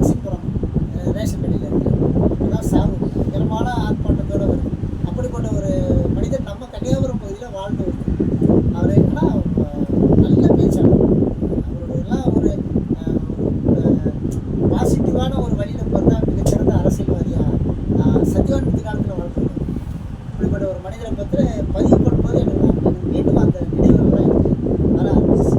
அடுத்து பார்த்தசாரதி என்ற ஒரு திருநங்கை இருந்தாங்க. எனக்கு இவ்வளோ நாளாக தெரியாது. இப்போ தான் ஒரு சிவகங்கை மாவட்டம் தேவக்கோட்டையோட அனுமதிப்படியை சேர்ந்த நல்லா ஹைட்டாக இருப்பார், சகப்பாக வருவார். இதில் என்ன கேட்டீங்கன்னா பென்சில்புரம் கிடையாது, அதே தான். எங்கள் பேக்கர் இடம் போடுறவர் பேர் பாசாதி. இந்த 2 பாசாதியும் மோதிக்குவாங்க எப்போ இருந்தாலும் கடைக்கு வரும்போது தான். ஆமாம், இவரும் ஒரு மாதிரி கிட்ட பயங்கரமாக கிண்டல் பண்ணுவாப்புல. அவர் ஒரு நாள் என்ன நினச்சேன், இதில் கோவம் வந்துச்சு. அவருக்கு உடனே என்னடா இது பார்த்து கரண்ட்டு போய் அதுக்கு அடுத்த நாள் வந்து அவர் வந்து பேசவே மாட்டாங்க. இங்கே எங்கே பாச அப்படியான ஒரு சூழல். கடைசியாக வந்து அவர் அண்ணனூரில் இருந்தார். அவருக்கு ஒரு கனவு இருந்தார், பாசாதி ஒரு கனவு இருந்தார். அண்ணனூர் ரயில்வே ஸ்டேஷனில் 2 பேரும் அடிக்கடி சண்டை போடுவாங்க. அதை பார்ப்போம். அவங்கள முன்னாடி ஒரு நாளாக வந்து நான் நீ என்ன கொடுமைப்படுத்துறீங்க, அதனால நான் சூசைட் பண்ணிக்க போடுறதுன்னா அந்த பாசோட கனவு போடும்போது ஸ்டேஷன் தம்பி எல்லாம் அங்கே இருக்கிறனால அடிக்கடி ரொம்ப நாள் அங்கே இருந்தார். அதுக்கப்புறம் அப்படிப்பட்ட ஒரு ஆனால் ரொம்ப நல்லது, ரொம்ப அன்பாக பேசுவார், ரொம்ப இதாக அப்படிப்பட்ட ஒரு கேரக்டர் வந்து இதுதான் அநேகமாக இது அவருடைய முகம் தான். ஆனால் எங்கள் வீட்டில் பார்த்துட்டு இதுன்னா பாசாதி பேர் தெரியுது. அவங்களும் அவரோட நிறைய பேசுகிறாங்க. அப்படியான ஒரு சிறப்பான கேரக்டர், வாழ்ந்த மனிதர்களை பற்றி பதிவு செய்கிறாங்க. அதாவது சொல்லுவாங்க நம்ம சங்க இலக்கியங்கள் வந்து வெற்றி பெற்றவர்கள் மட்டுமே வீரர்களை பற்றியுமே மட்டுமே பதிவு செய்திருக்கேன். ஆனால் இந்த இலக்கியம் தற்கால இந்த இலக்கியத்தில் வந்து இப்படியான வாழ்ந்த மனிதர்களையும் பண்புகளை பதிவு செய்திருக்கிறார். அடுத்தது வந்து கதைகளை சுமந்த கதை ரொம்ப எனக்கு பிடிச்சது. மாயக்கண்ணபுரான் பாகவதர். எனக்கு தெரிஞ்சு 3 பாகவதர் இருந்தாங்க. மாயக்கண்ணபுரான் நம்ம இதில் மேட்டுப்பாளையத்தில் ஒரு பாகவதர் சாய் சடகோபன் ஒருத்தர் இருந்தார். இன்னொரு பாகவதர் இருந்தார். மொத்தம் 3 பாகவதர் இருந்தாங்கப்பா. அதெல்லாம் வந்து ஒரு பெரிய கலை. அதெல்லாம் அதாவது கதாகாலட்சியம்ன்றது வந்து நம்ம சொல்கிறோம். ஆனால் அதில் வந்து ரொம்ப டீட்டெயிலாக இங்கே கதாகாலட்சியத்தை பற்றி கொடுக்குறாரு. என்னென்னா அது தஞ்சாவூரை சேர்ந்த கலை, தஞ்சாவூர்லேருந்து வந்தது. அதாவது மராட்டியர்களின் கலை. அது கலைன்னா கதையை சொல்கிறது, கதையை வந்து இசை மூலம் சொல்கிறது வந்து கதாகாலட்சியம். மதுரை சரபோஜி மன்னர்கள் தான் இந்த கலையை வந்து ஊக்குவிச்சாங்க. அதன் மூலம் அங்கேருந்து தமிழ்நாடு முழுக்க இந்த கதை பண்ணியிருக்காங்க. ஆனால் அவங்க வந்து ஒரு இறப்பு வீடு, கோவில் திருவிழா அற்புதமாக கதை சொல்லுவாங்க. விடிய விட கூட கதை சொல்லுவாங்க. பாடல்களோடு தொடர்ந்து கதை சொல்லிட்டே இருப்பாங்க.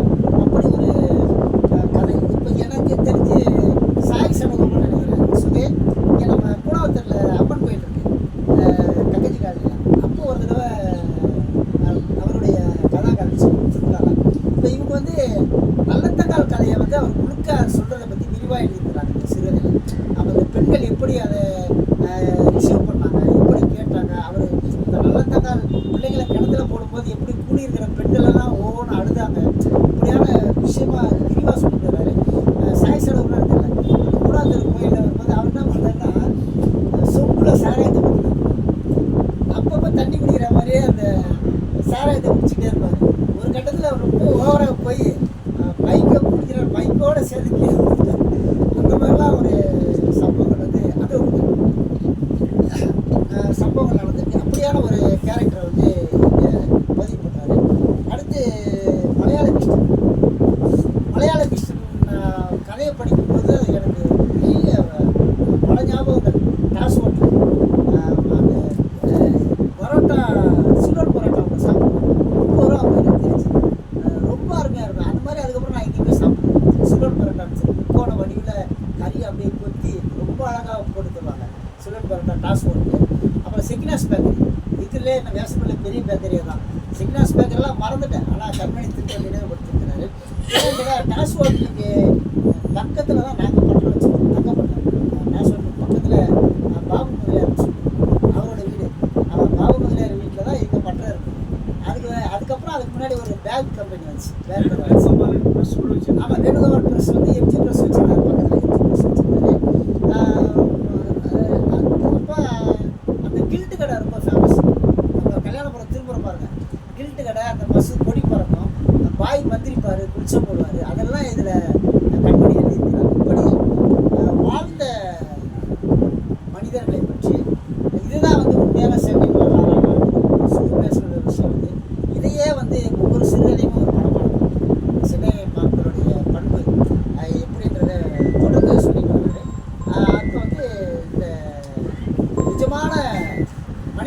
தரிசனம் நமக்கு கிடைக்கும் இந்த நூலில்.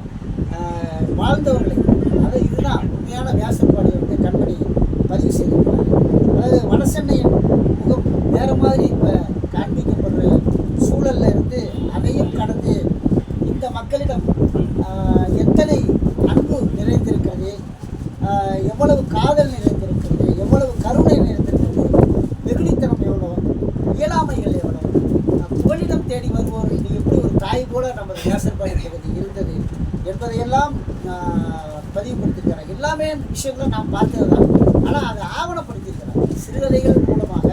இந்த வியாசர்பாடி மக்களின் கடந்த 40 ஆண்டு கால வாழ்க்கையை கண்மணி ஆவணப்படுத்தியிருக்கிறாரு.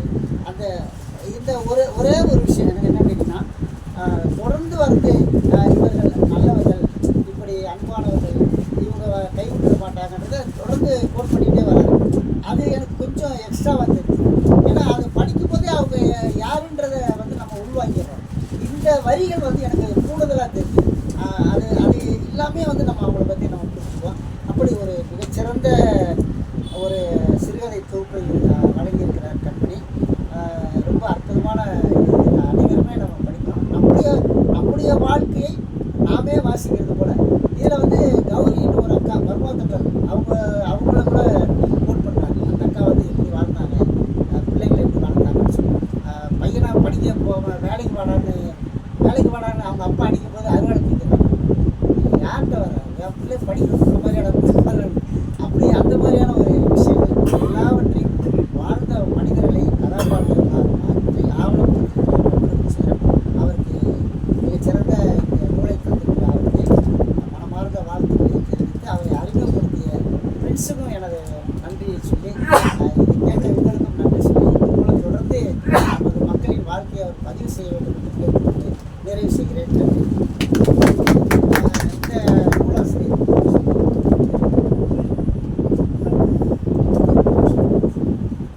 இந்த நூலாசிரியர் கண்மணி அவர்கள் தனது ஏற்புரை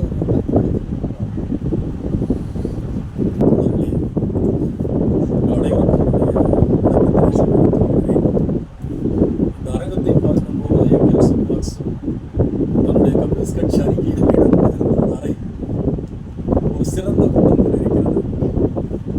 எனக்கு இங்கு இருக்கும் எல்லா பெயர்களும் தெரியும். அவர்களுடைய முகங்களை எனக்கு அறிமுகம் இல்லாமல் இருப்பது என்னுடைய பெரிய குறையாக கருதுகிறேன். யாழி முன்சாமியெல்லாம் தொடர்ந்து கேட்டிருக்கிற பெயர். நான் வியாசார்பாடியிலே வாழ்ந்திருக்கிறேன். ஏறக்குறைய 50 ஆண்டுகள் வியாசார்பாடியில் வாழ்ந்திருக்கிறேன். ஆனால் 50 ஆண்டுகளிலே என்னுடைய தளம் வேறு இடத்தில் இருந்திருக்கிறது. நான் வியாசார்பாடியை விட்டு கடந்து வேறொரு இடத்திலே என்னுடைய வாழ்க்கை அமைந்திருக்கிறேன். வியாசார்பாடி என்னுடைய போராட்டங்கள், சிறை, அமைப்பு நிகழ்வுகள், அப்படி என் வாழ்க்கை போய்விட்டால் இது போல் இலக்கிய கூட்டங்கள் அதையெல்லாம் நான் கண்டுகொண்டது கிடையாது.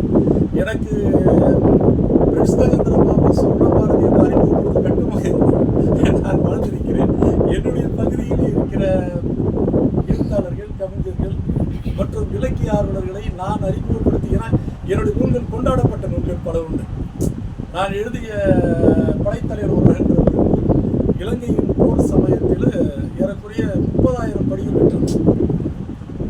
அவ்வளவு சேர்ந்து ஆனால் நம்ம வியாசார்பாடிக்குள்ள வந்து நம்ம வந்து அடையாளமே படுத்திக்கிட்டு வாழ்ந்துருக்கிறோமே, வேற ஒரு தளத்தை நம்ம தெரிஞ்சுக்கிட்டு சொல்லிட்டு தம்பி சுகுமார் தான் பார்க்கும்போது குட்டி பசங்க அண்ணன் சிங்கார சாடையப்பன் என்னுடைய கூட்டத்தில் தான் கடைசியாக பேசினார். சத்தியமூர்த்தி நகர் 50வது பிளாக்ல வந்து தேர்தல் பரப்புரை கூட்டம். அந்த கூட்டத்தில் வந்து அவர் எஸ்ஏ காலங்கள் ஒரு கூட்டத்தில் பேசுறாரு. எஸ்ஏ காலங்கள் கூட்டத்தில் பேசும்போது அங்கிருந்து அந்த கூட்டத்தை பிடித்து என்னோட கூட்டத்தில் வரான்னு சொல்லும்போது எப்பா சரியா வருமாப்பா அப்படின்னு அந்த இயல்பா எங்களுடைய வரலாம் வாங்கினா பேசலாம்னா அப்படிங்கும்போது அதுக்கு முன்னாடி வீரபாண்டியன் பேசுறாரு. வீரபாண்டியன் தாங்கப்பா அப்படின்னா லேட்டாகவே போகலாம் அப்படின்னு சொல்லிட்டு வர்றாரு. என்னோட கடைசியாக பயணித்து ஆட்டோவில் வந்தாரு. அந்த அண்ணனுடைய ஆள் இருந்தா சொல்லி எதிர வந்து இல்லை அந்த வார்த்தை இன்னும் நினைவில் இருந்து கொண்டே இருக்கிறார். அந்த மேடையில் அவர் சொல்லும் அந்த நினைவுகள், நிலைகள் இதெல்லாம் கடைசியாக அவர் அந்த ராஜு கொலைக்கு பிறகு அவர் வீட்டில் சந்திக்கும் போது நான் ஆள் இருந்தா சொல்லி எதிர வந்து நின்றாப்பா வந்து அந்த வீட்டு உடைக்கப்பட்ட அந்த டிவிலாம் இதுக்குள்ள அந்த சூழலை பார்க்கும்போது மிகவும் அப்போதும் ஒரு ஆளுமையோடு இருந்தார். அந்த நிலையிலே நான் தலைமை தாங்கி அந்த மேடையில் தான் நான் கடைசியாக பேசினார். அவருடைய பிள்ளைகளாம் இப்பெல்லாம் சுமாரெல்லாம் பேசும்போது பார்த்தா மகிழ்ச்சியாக இருக்கு. சரி அண்ணா அப்படி விட்டுட்டு போல இருக்கு. அடுத்த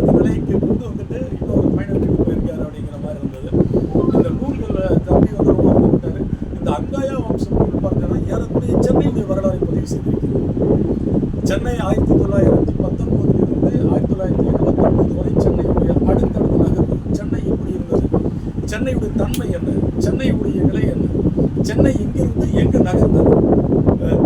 சென்னை என்பது வெறும் 4 பகுதிகள் தான். வரலாறு வாசிக்கும் தெரியும். 4 முத்தியால்பேட்டை, இந்த ஜார்ஜி டவுன் என்று சொல்லுவாங்க. அந்த ஜார்ஜி டவுனுக்கு உட்பட்ட நீங்கள் ரொம்ப எளிதான ஒரு இது தெரிஞ்சுன்னு சொன்னால் வால் டேக்ஸ்.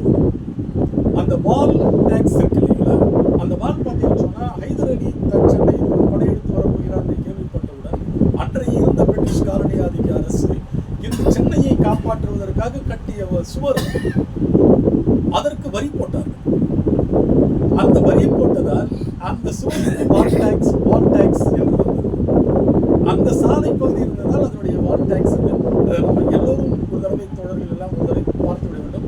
அந்த வாலினுடைய எச்சம் என்ற அந்த பார்க் இருக்கு, அந்த மாணிப்பூங்கா பகுதியினுடைய ஒரு துண்டு, அது கூட 1954 காமராஜர் ஆட்சி பிறகு அதுவும் அழிக்கப்படாத பிறகு அது மாணிப்பூங்கா மாற்றினார். அந்த சுவரை நாம் பார்த்து விட்டால் தெரியும், அது ஒரு பீரங்கி வண்டி நுழையும் அளவிற்கு பெரிய சுவராக. அதை எது வரைக்கும் கட்டினாங்க அப்படின்னு சொன்னா சென்னை எவ்வளவு தூரம் இருந்தது தெரிஞ்சுக்கணும். அங்கே சிந்தாதிரிப்பேட்டையில் தொடங்கி அந்த தம்புச்செட்டி தெரு கூட முடிஞ்சது சென்னை. அவங்க சென்னையை காப்பாற்ற வேண்டும் நினைத்தது அதுவரை தான். ஏன்னா முத்தியால்பேட்டை ஜார்ஜ் டவுன் பகுதியில் மட்டும்தான் சென்னை பிரிட்டிஷ்காரர்களை பண்ண. அதுக்கு முன்னாடி அவங்க கோட்டை கொடுத்தாங்க. கோட்டையை விட்டு அவர்கள் சென்னையாக பார்த்தது இதுதான். கொத்தவால் சேவை எப்படி தொடங்கியது, கொத்தவால் சேவையுடைய வரலாறு என்ன என்பதை பற்றிலாம் தெரிந்து கொள்ள என்பதற்காக இந்த நாவலை ஒரு துணைவாக எழுதியிருக்கிறேன். நான் சென்னையை சொல்ல வேண்டும் என்பதற்காகவே இந்த 2 தோழர் சொன்னார், நீங்கள் எல்லோரும் நல்லவர்கள். ஏசார் வழியை பார்த்தா எல்லோரும் கெட்டவர்கள் என்று சொல்லிக்கொண்டார். இல்லை, அவர்கள் நல்லவர்கள். அது காரணம் என்று சொல்ல வேண்டுவதற்காக இந்த கதையின் ஒவ்வொரு முடிவிலும் அவருடைய வாழ்க்கை அந்த சிவி சாமிகிட்டலாம் நாங்கள் எப்படி ஏமாந்துருக்கலாம் தெரியும். அந்த ஏசார் அப்போ வந்து அந்த கன்னியாபுரம் பொறுத்து வேற வழியெல்லாம் கிடையாது. கூட சுவர் கட்டிட்டாங்க. நாங்கள் மாதாபுரத்தில் அந்த தண்டாவளத்தில் இறங்கி தாஸ் நகர் பள்ளத்தில் இறங்கி அங்கேருந்து தான் வந்து அங்கே போகணும். வேற வழி கிடையாது. இல்லைன்னு சொன்னால் அந்த பக்கம் கிளாஸ் ஃபேக்ட்ரிகள் வந்து கிடையாது, ஸ்கூலுக்கு போகணும். அதுதான் வழி. அப்போ அந்த மாதிரி பகுதியில் இருந்து கொண்டு ஒரு ஆதிக்கம் செலுத்தக்கூடிய ஒரு மனிதராக வாழ்ந்துட்டு அவர் செய்ததெல்லாம் தவறு தான் நிறைய. ஏன்னு சொன்னால் அதில் ஏமாற்றப்பட்ட அந்த கூட்டம் நடந்தது நான் தான். இவ்வளோ பெரிய பாதிப்புலாம் இவங்களுக்கு தெரியும். ஏன்னா அப்படிலாம் 14-15 வயசு தான் இருக்கும். அந்த டைமில் அந்த கூட்டத்தை நடத்தி அதுக்காக மக்கள் எல்லாம் திரட்டி எங்கள் வீட்டில் கொஞ்சம் போய் சாதம் திருடி வந்து போட்டு, அப்போ ஒரு வீட்டு போஸ்ட் வந்து 70 ரூபா, இன்னைக்கு வந்து 1000 ரூபாய்க்கு மேலே போயிடுச்சு. அப்போ ஒரு வீட்டு போஸ்ட் சிங்கிள் வீட்டு வந்து பார்த்தீங்கன்னா 70 ரூபா. 6 வீட்டு போஸ்ட் போட்டோம். அப்போ 6 வீட்டு போஸ்ட் சொன்னால் எனக்கு பெரிய 2400 ஒரு பெரிய தொகை. அப்படிலாம் போட்டுக்கிட்டு அவர் நம்பினாரு. அப்போலாம் அந்த பேக்கேஜ் ஆட்டோ ஆட்டோ கூட நம்ம கார்லாம் பெருசாக கிடையாது, ஆட்டோ தான். ஆட்டோலேயும் பேக்கேஜ் ஆட்டோன்னு சொல்லுவாங்க. பேக் என்ஜின் ஆட்டோவில் போகிறவங்க கொஞ்சம் வளமானவங்க, ஃப்ரண்ட் என்ஜின் ஆட்டோவில் போகிறவங்க அது. அப்போ அந்த ஆட்டோவில் ஏற கூட பார்ப்பாங்க பேக் என்ஜின் ஆட்டோவோ ஃப்ரண்ட் என்ஜின் ஆட்டோன்னு சொல்லிட்டு. அப்போ ஒரு பேக் என்ஜின் ஆட்டோ கேட்பாரு, பேக் என்ஜின் ஆட்டோ வச்சுட்டு இருந்தார். அப்போ இந்த அவர் இப்போ அந்த படிக்கு பக்கத்துலேயே ஆட்டோ நிறுத்தி அவர் இறங்கி போனால் அந்த தோற்றங்கள்லாம் இருக்கு இல்லைங்களா. அப்போ இந்த இவ்வளோ பெரிய ஆளுமை ஒரு தவறு செய்ததை கடந்து அந்த ஆளுமையாக இருந்த இருக்குல்ல. ஒரு பக்கம் பார்த்தேன்னு சொன்னால் அந்த சிங்கார சடியப்பன், சாமிநாதப்பன், இவங்களை போன்ற ஆட்கள் வந்து மிகப்பெரிய பேச்சாளர்களாக, மிகப்பெரிய ஆட்கள் ஆளுமைகளாக இருந்து கூட எங்கே சுமத்தெடுக்கப்பட்டது அப்படின்னு சொல்லி புரியல. அப்போ எனக்கு வந்து நான் இவங்களெல்லாம் அறிந்து எல்லாத்துக்கும் முன்னாடி வருத்தமாக இருக்கு. சொன்ன பாரதி பேர்லாம் இதெல்லாம் வந்து நான் பல காலம் கேட்டிருக்கிறேன். அந்த இது எல்எல்ஏ பில்டிங்கில் பார்த்தேன்னு சொன்னால் யாழி முருகேசன் அந்த அந்த இதெல்லாம் வந்து எனக்கு ரொம்ப பெரிய விஷயமா இருக்குது. ஏன்னா யாழி முருகேசன்லாம் தொடர்ந்து நான் இலக்கிய இதழ்களில் வாசிச்சிருக்கேன். ஆனால் இவர்களெல்லாம் நம்ம பகுதியில் இருக்கிறாங்க. நான் இங்கே ஒரு 50 ஆண்டு காலம் வாழ்ந்திருக்கிறேன். ஆனால் இவர்களையெல்லாம் நான் அடையாளம் தெரியாமலே வாழ்ந்திருக்கிறேன். வெட்கப்பட வேண்டிய விஷயமா தான் இருக்குது. ஒருவேளை அதை என்னுடைய தன்மையை நான் வேற, எனக்கு தமிழ்நாட்டில் இருக்க எனக்கு முக்காவாசி எழுத்தாளர்களே தெரியும். பெரிய பெரிய தம்பி இது வெற்றிலாம் பார்த்தேன்னு சொன்னால் நான் கூட இதை பற்றி பேசியிருக்கேன். வெற்றிலாம் எங்கள் வீட்டு எதிர் வீட்டில் தான் இருக்காரு. இப்போ நான் வெற்றி மாநாட்டில் பேசியிருக்கேன். நான் இதை மாதிரி விஷயம்லாம் நீங்கள் வந்து வட சென்னையை பற்றி இது பண்ணால் எனக்கு கிடைத்த குறிப்புகள் வைத்து என்னடா சினிமா வந்து கமர்ஷியலாக இருக்கணும் அப்போ தான் வந்து அதை விரும்புவாங்க பண்ணோம் அப்படின்லாம் சொன்னார்.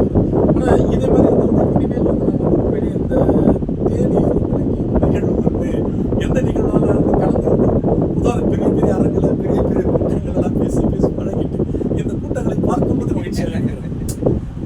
ஏன்னா 2 நம்ம பார்க்கும்போது இன்னும் பெரிய ஆள் நான் வர்றோம்னு மச்சலாம் இப்படிலாம் இருக்கணும், கதை எடுத்துக்கிட்டு அப்படிலாம் நம்ம பார்த்து பழகிட்டோம். எனக்கு ஒரு 25 ஆண்டு காலமாக அதுலேருந்து விலகிட்டு நான் இங்கே வண்டி கொடுத்து இடத்துல அந்த வேளாங்கண்ணி ஸ்கூல் விட்டு நடந்து வரும்போது மகிழ்ச்சியாக இருந்தது. நம்ம இந்த பகுதியில் நடந்து விளையாடி இருக்கிறோம். நான் மாதாவரி ஸ்கூலில் தான் படித்தேன்.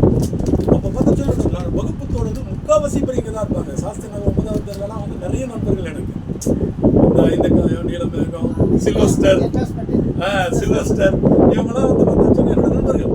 அவங்களோட நான் சுற்றி திரிந்த காலங்கள் எல்லாம் வந்து இந்த வேளாங்கண்ணி திருவிழாவும் பீலிக்கான் திருவிழாவும் கௌசவம் சாப்பிட்றதுக்காக இரவு அந்த பீலிக்கான் கோயிலில்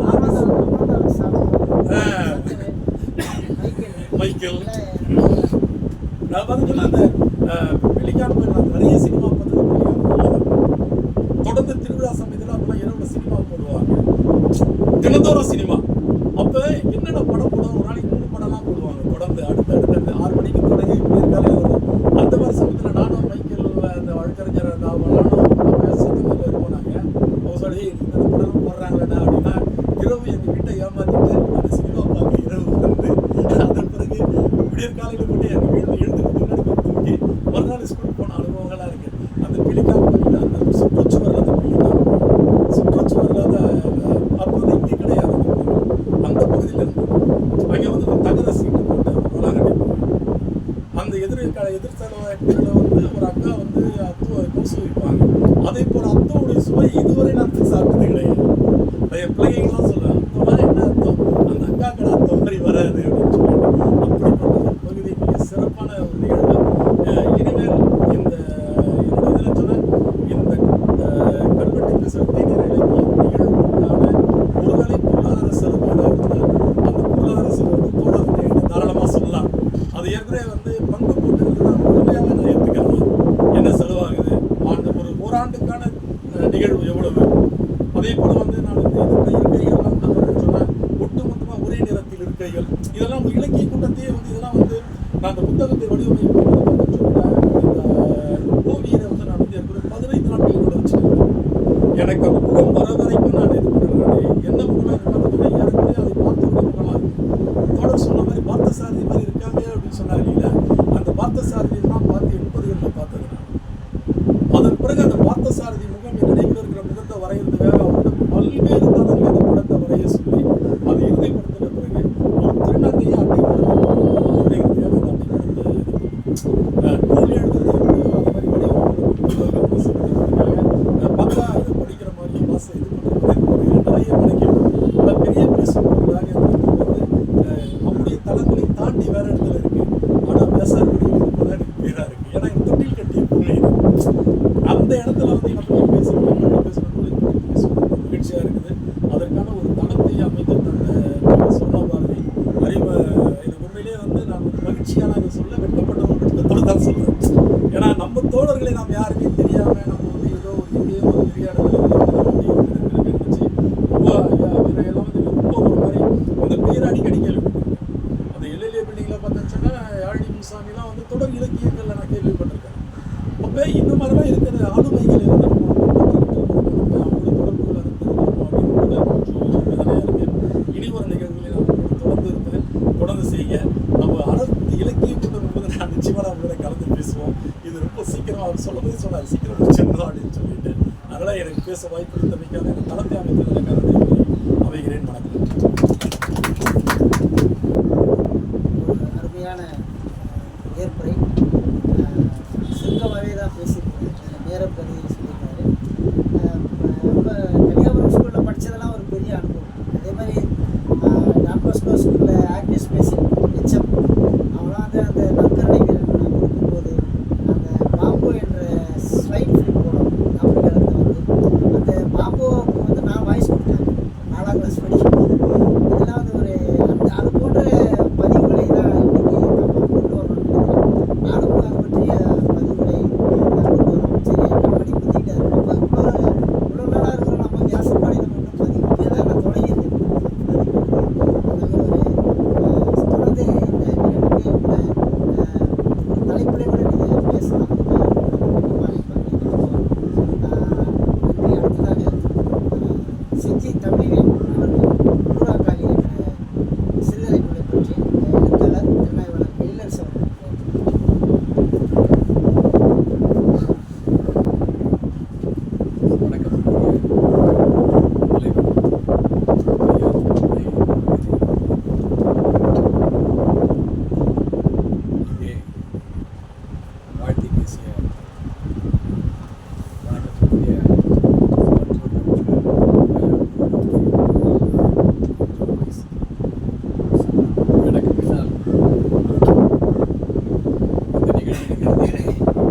நம்மையெல்லாம் வாழ்த்து பேசுகிற கவிஞர் விமோஷினி அவர்களே, வரவேற்புரையாற்றிய கவிஞர் யாழி முனுசாமி அவர்களே, கவிதை வாசித்த நண்பர் மகேசன் அவர்களே, இங்கே அழைப்பிலே உரையாற்றிய கவிஞர் திருமாறன் அவர்களே, தாமோதரன் அவர்களே, இங்கே புத்தகத்தை திறனாய்வு செய்யப்படக்கூடிய நூல்களை 2 நூல்களை எழுதிய எழுத்தாளர் கண்மணி அவர்களே, புறாக்காளி ஆசிரியர் செய்தி தமிழ் அவர்களே, இந்த மாதிரி கவிதை வாசித்த மரபு கவிதை வாசித்த மாசாமி அவர்களே,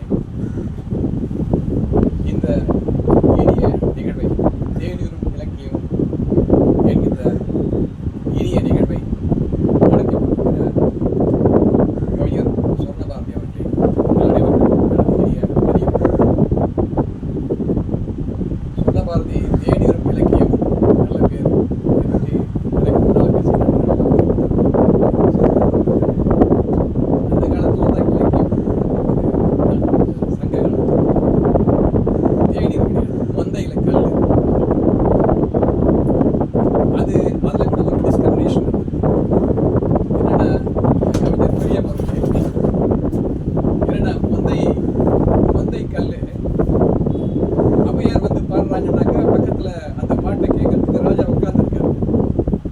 மேலும் சிலர் கேட்க வேண்டும் என்பதற்காக படை வீரர்களையும் அமர செய்திருக்கிறார்.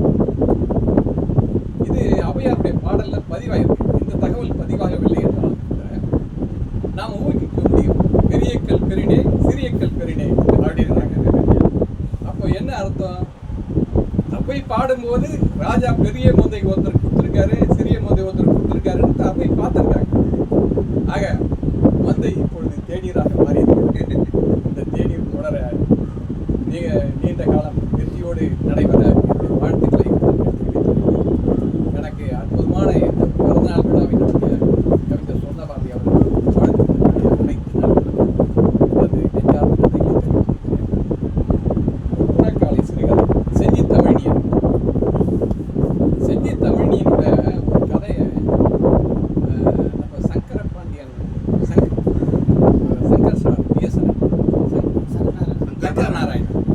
சங்கர நாராயணன் அவருடைய பணி ஓய்வின் போது சிறுகதை போட்டி நடத்தினாரு. அந்த சிறுகதை போட்டியில் தேர்ந்தெடுக்கப்பட்ட நூல்களை தொகுத்து அவருடைய பணி ஓய்வினால் அன்று வெளியிட்டார். அந்த புத்தகத்தில் தான் நான் செஞ்சி தமிழினுடைய கதையை படித்தேன். ஒரு கதை, அந்த கதை 3 பரிசுகளுமே பெறவில்லை இல்லையா? 3 பரிசு பெறவில்லை அந்த கதை. ஆனால் அது அந்த தேர்ந்தெடுக்கப்பட்ட கதைகளில் ஒன்றாக இருந்தது. ஆனால் எனக்கு அந்த தொகுப்பிலே செஞ்சி தமிழியன் கதை தான் பிடித்தது. அதனால செஞ்சி தமிழியன் கதையை வந்து நான் முகநூலில் பதிவு செஞ்சேன். எப்பவுமே ஒரு எழுத்தாளர் தன்னுடைய படைப்பு யாராவது படிக்க மாட்டார்களா? நம்ம முனுசாமி அதை பதிவு செய்யார், படைப்பு குறித்து பதிவு செய்ய மாட்டார்களா என்று எழுதுகிறார்கள் எழுத்தாளர்கள். அது இப்போ என்னுடைய புத்தகங்கள் வந்து என்னுடைய புத்தகங்களில் நான் உதயகண்ணன் சண்டை போட்டிருக்கேன். ஐயா, நீ புத்தகம் விற்றதுக்காக எடுத்து கொடுத்தோம்னா ராயல்டி தர வேண்டாம். ஆனால் இன்னைக்கு ஒரு புத்தகம் வித்தது அப்படின்னு சொல்லு, புத்தகம் வித்ததுன்னு சொன்னீங்கன்னா நான் ரொம்ப சந்தோஷப்படுவேன் அப்படின்னு நான் நிறைய முறை சொல்லுவேன். ஏன்னா யாரோ ஒருத்தர்கிட்ட போய் அந்த புத்தகம் சேர்ந்து இருக்கின்றதை அறிந்து கொள்வதற்காக எழுத்தாளர் இயங்கி கிடக்கிறாங்க. செஞ்சி தமிழியன் உடனே என்ன பண்ணாரு, அவருடைய சிறுகதை தொகுப்பு மொடாக்குடியும் புறாக்காளியும் எனக்கு அமைச்சார். பெரும்பாலும் இதுவரை நான் இலக்கிய மேடைகளில் பேசியிருக்கிற பெரும்பாலான புத்தகங்கள் வந்து அந்த புத்தகங்களை வந்து நிகழ்ச்சி அமைப்பாளர்கள் கொடுத்து இதை பேச சொல்லுவாங்க. நான் விரும்பி தேர்ந்தெடுத்த புத்தகம் செஞ்சி தமிழியன் புத்தகம். புறாக்காளியை நான் பேசுகிறேன் அப்படின்னு சொல்லி சிறுகதை என்பது காலத்தின் கண்ணாடி.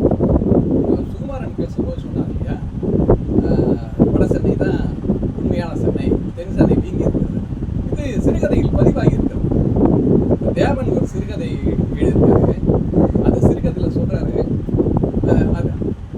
அந்த சிறுகதையின் கதை சொல்லி அந்த ஒரு கடிதம் எழுதுறான் அவனுடைய மனைவிக்கு. சென்னையில் தங்கியிருக்கான். அந்த கதையில் வர கதாபாத்திரம் மனைவிக்கு கடிதம் எழுதுறான். இங்க மாம்பழம்னு ஒரு ஊர் இருக்கு. அங்க அப்ப மாம்பழம் என்பது அறியப்படாத ஊராக இருக்கு. சொல்றான், ஒரு வீட்டுக்கும் இன்னொரு வீட்டுக்கும் ஆட்டோல தான் போகணும் அப்படின்றான். அவ்வளவு தூரத்துல ஒவ்வொரு வீடும் இடைவெளி இருந்தது அப்படின்னு சொல்றான். ஒரு வீட்டுக்கும் இன்னொரு வீட்டுக்கும் பக்கத்துல இருக்கிற வீட்டுக்கும் தூரமா இருக்கும். ராத்திரில இங்க படுத்தேன்னா நான் அங்க தூரமா இருக்கிற பக்கத்து வீட்டை தான் கண் முழிப்பேன். ஏன்னா கொசு வந்து எனக்கு தூங்கி அங்க போட்டு அவ்வளவு பெருசா கொசு இருந்தது என்பதை தேவன் பதிவு செய்திருக்கிறார். ஆக தேவன் இப்போ இன்னொரு நம்ம தாமோதரன் ஒரு விஷயம் சொன்னார். சதிர் கச்சேரி என்பதை யார் ஆடிக்கொண்டிருந்தார்கள், பரதநாட்டியம் என்பதை யார் ஆடிக்கொண்டிருந்தார்கள், இப்பொழுது யார் அதை கைப்பற்றி இருக்கிறார்கள் என்ற ஒரு அற்புதமான வரலாற்று செய்தியை சொல்லியிருக்கார். அதுவும் சிறுகதையில பதிவாகிருக்கு. மகாகவி பாரதி தன்னுடைய சிறுகதை ஒன்றுல வந்து ஒரு கதாபாத்திரம் சொல்லுது, பரதநாட்டியம் ஆடினா அது வந்து தாசி பெண்கள் ஆடுகிற ஆட்டம் ஆயிடுது அப்படின்னு கேரக்டர் கேட்கும். அப்படி சிறுகதைகள் அப்போ பாரதி 1905 பிறகு எழுதிய 5 தான் முதல் கதை, பாரதியோட கதை. அப்போ 5க்கு பிறகு ஏறக்குறைய ஒரு 120 ஆண்டுகள் தான் ஆச்சு. 120 ஆண்டுகளுக்கு பின்னாலே, 100 ஆண்டுகளுக்கு முன்னாலே வந்து அல்லது 60 ஆண்டுகளுக்கு முன்னால அந்த நாட்டியம் வந்து யாருக்கும் சொந்தமாக இன்றைக்கு அது புகழ் பெற்றதும் அது மிகப்பெரிய வருமானம் தரக்கூடிய ஒரு தொழிலாகவும், புகழ் தரக்கூடிய பிரபாலியம் தரக்கூடிய ஒரு தொழிலாகவும், ஒரு கலையாகவும் மாறி இருக்கிறது. அதை அவங்க கைப்பற்றிட்டாங்க என்ற வரலாற்றை நாம் அறிகிறோம்.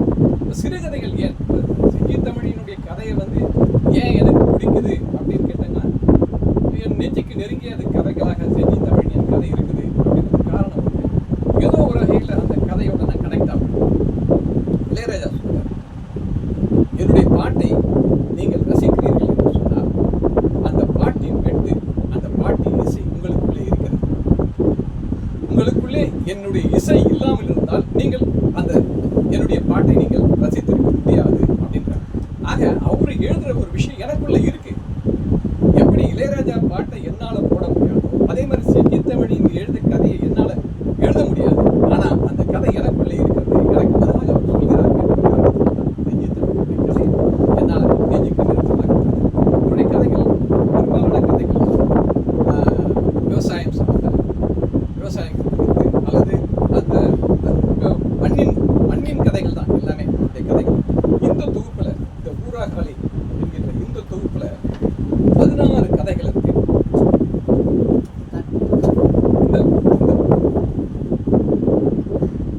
இந்த நம்ம கவிஞர் சொன்ன மாதிரியே நான் இந்த புத்தகத்தை சொல்றேன். விலை 150 ரூபாய். பாரதிதாசன் பெரிய கரம் செஞ்சு அங்கிருந்து வெளியிடப்பட்டிருக்கிறது. விதைநெல் வெளியிட்டிருக்கிறது. 16 கதைகள். இந்த 16 கதைகளிலே ஒவ்வொரு கதையும் முக்கியமான கதைகளாக இருக்கிறது. ஒவ்வொரு கதையும் சில கதைகள் ஒன்றோடு ஒன்று தொடர்புடைய கதைகளாக இருக்கிறது. பார்த்தீங்களா, நுட்பமான விஷயங்கள். அவர் சொல்வதில் ஒரு நுட்பம் இருக்கிறது என்றால் எதை சொல்லாமல் விடுகிறாரோ அதிலும் மிக அற்புதமான நுட்பம் விழுந்திருக்கிறது. உதாரணத்துக்கு நான் கதையை வந்து ஒரு 10 நிமிஷத்துக்குள்ள பேசணும்னால நான் முழுவதுமாக சொல்லாமல் கதையை சொல்லாமல் முக்கியமான அம்சங்கள் சொல்றேன். பொன்னேறுன்ற ஒரு கதை. அந்த கதை வந்து அதுல அவள் அந்த விவசாயி வந்து அவள் தயாரிக்கிறத பற்றி சொல்றாரு. அதை விலாவாரியா எழுதுறாரு. அது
அது ஒரு அரசியல், குடும்ப அரசியல். கணவனின் அன்பை மேலும் பெறுவதென்றால் கணவனின் தங்கைக்கோ அல்லது அக்காவுக்கோ கொடுக்க வேண்டும். அப்போதான் அந்த குடும்பம் வந்து இருக்குமா இருக்கும். ஆனால் ஓரகத்துக்கு கொடுக்க மாட்டாங்க நம்முடைய குடும்ப உறவு. அது ஒரு சிக்கல் இருக்கு. கணவனின் அண்ணன் மனைவியோ அல்லது தம்பி மனைவியோ, இது அண்ணன் மனைவி தான், பெரியம்மான்னு சொல்றாங்க. அது மட்டும் இல்லை, எடுத்துட்டு போறவனை வந்து பெரியம்மா வயல பார்த்து மடக்கி என்னடா அது மூட்டைன்னு கேக்குது. பையன் அதை கொடுக்காம, அதை காட்டாம பெரியம்மா பாத்திரக்கூடாதுன்னு போயிடுறான். இப்படி ஒரு காட்சியை வச்சிருக்காரு. மீதி எல்லாத்தையும் நாம தான் புரிஞ்சுக்கணும். இப்படி ஒரு அற்புதமான நுட்பங்கள் இருக்கு. அப்புறம் இன்னொரு விஷயம் என்னன்னா, அடுத்து இந்த கதை, இது அற்புதமான ஒரு கதை. அடுத்து செத்து போன பூமி அப்படின்ற ஒரு கதை.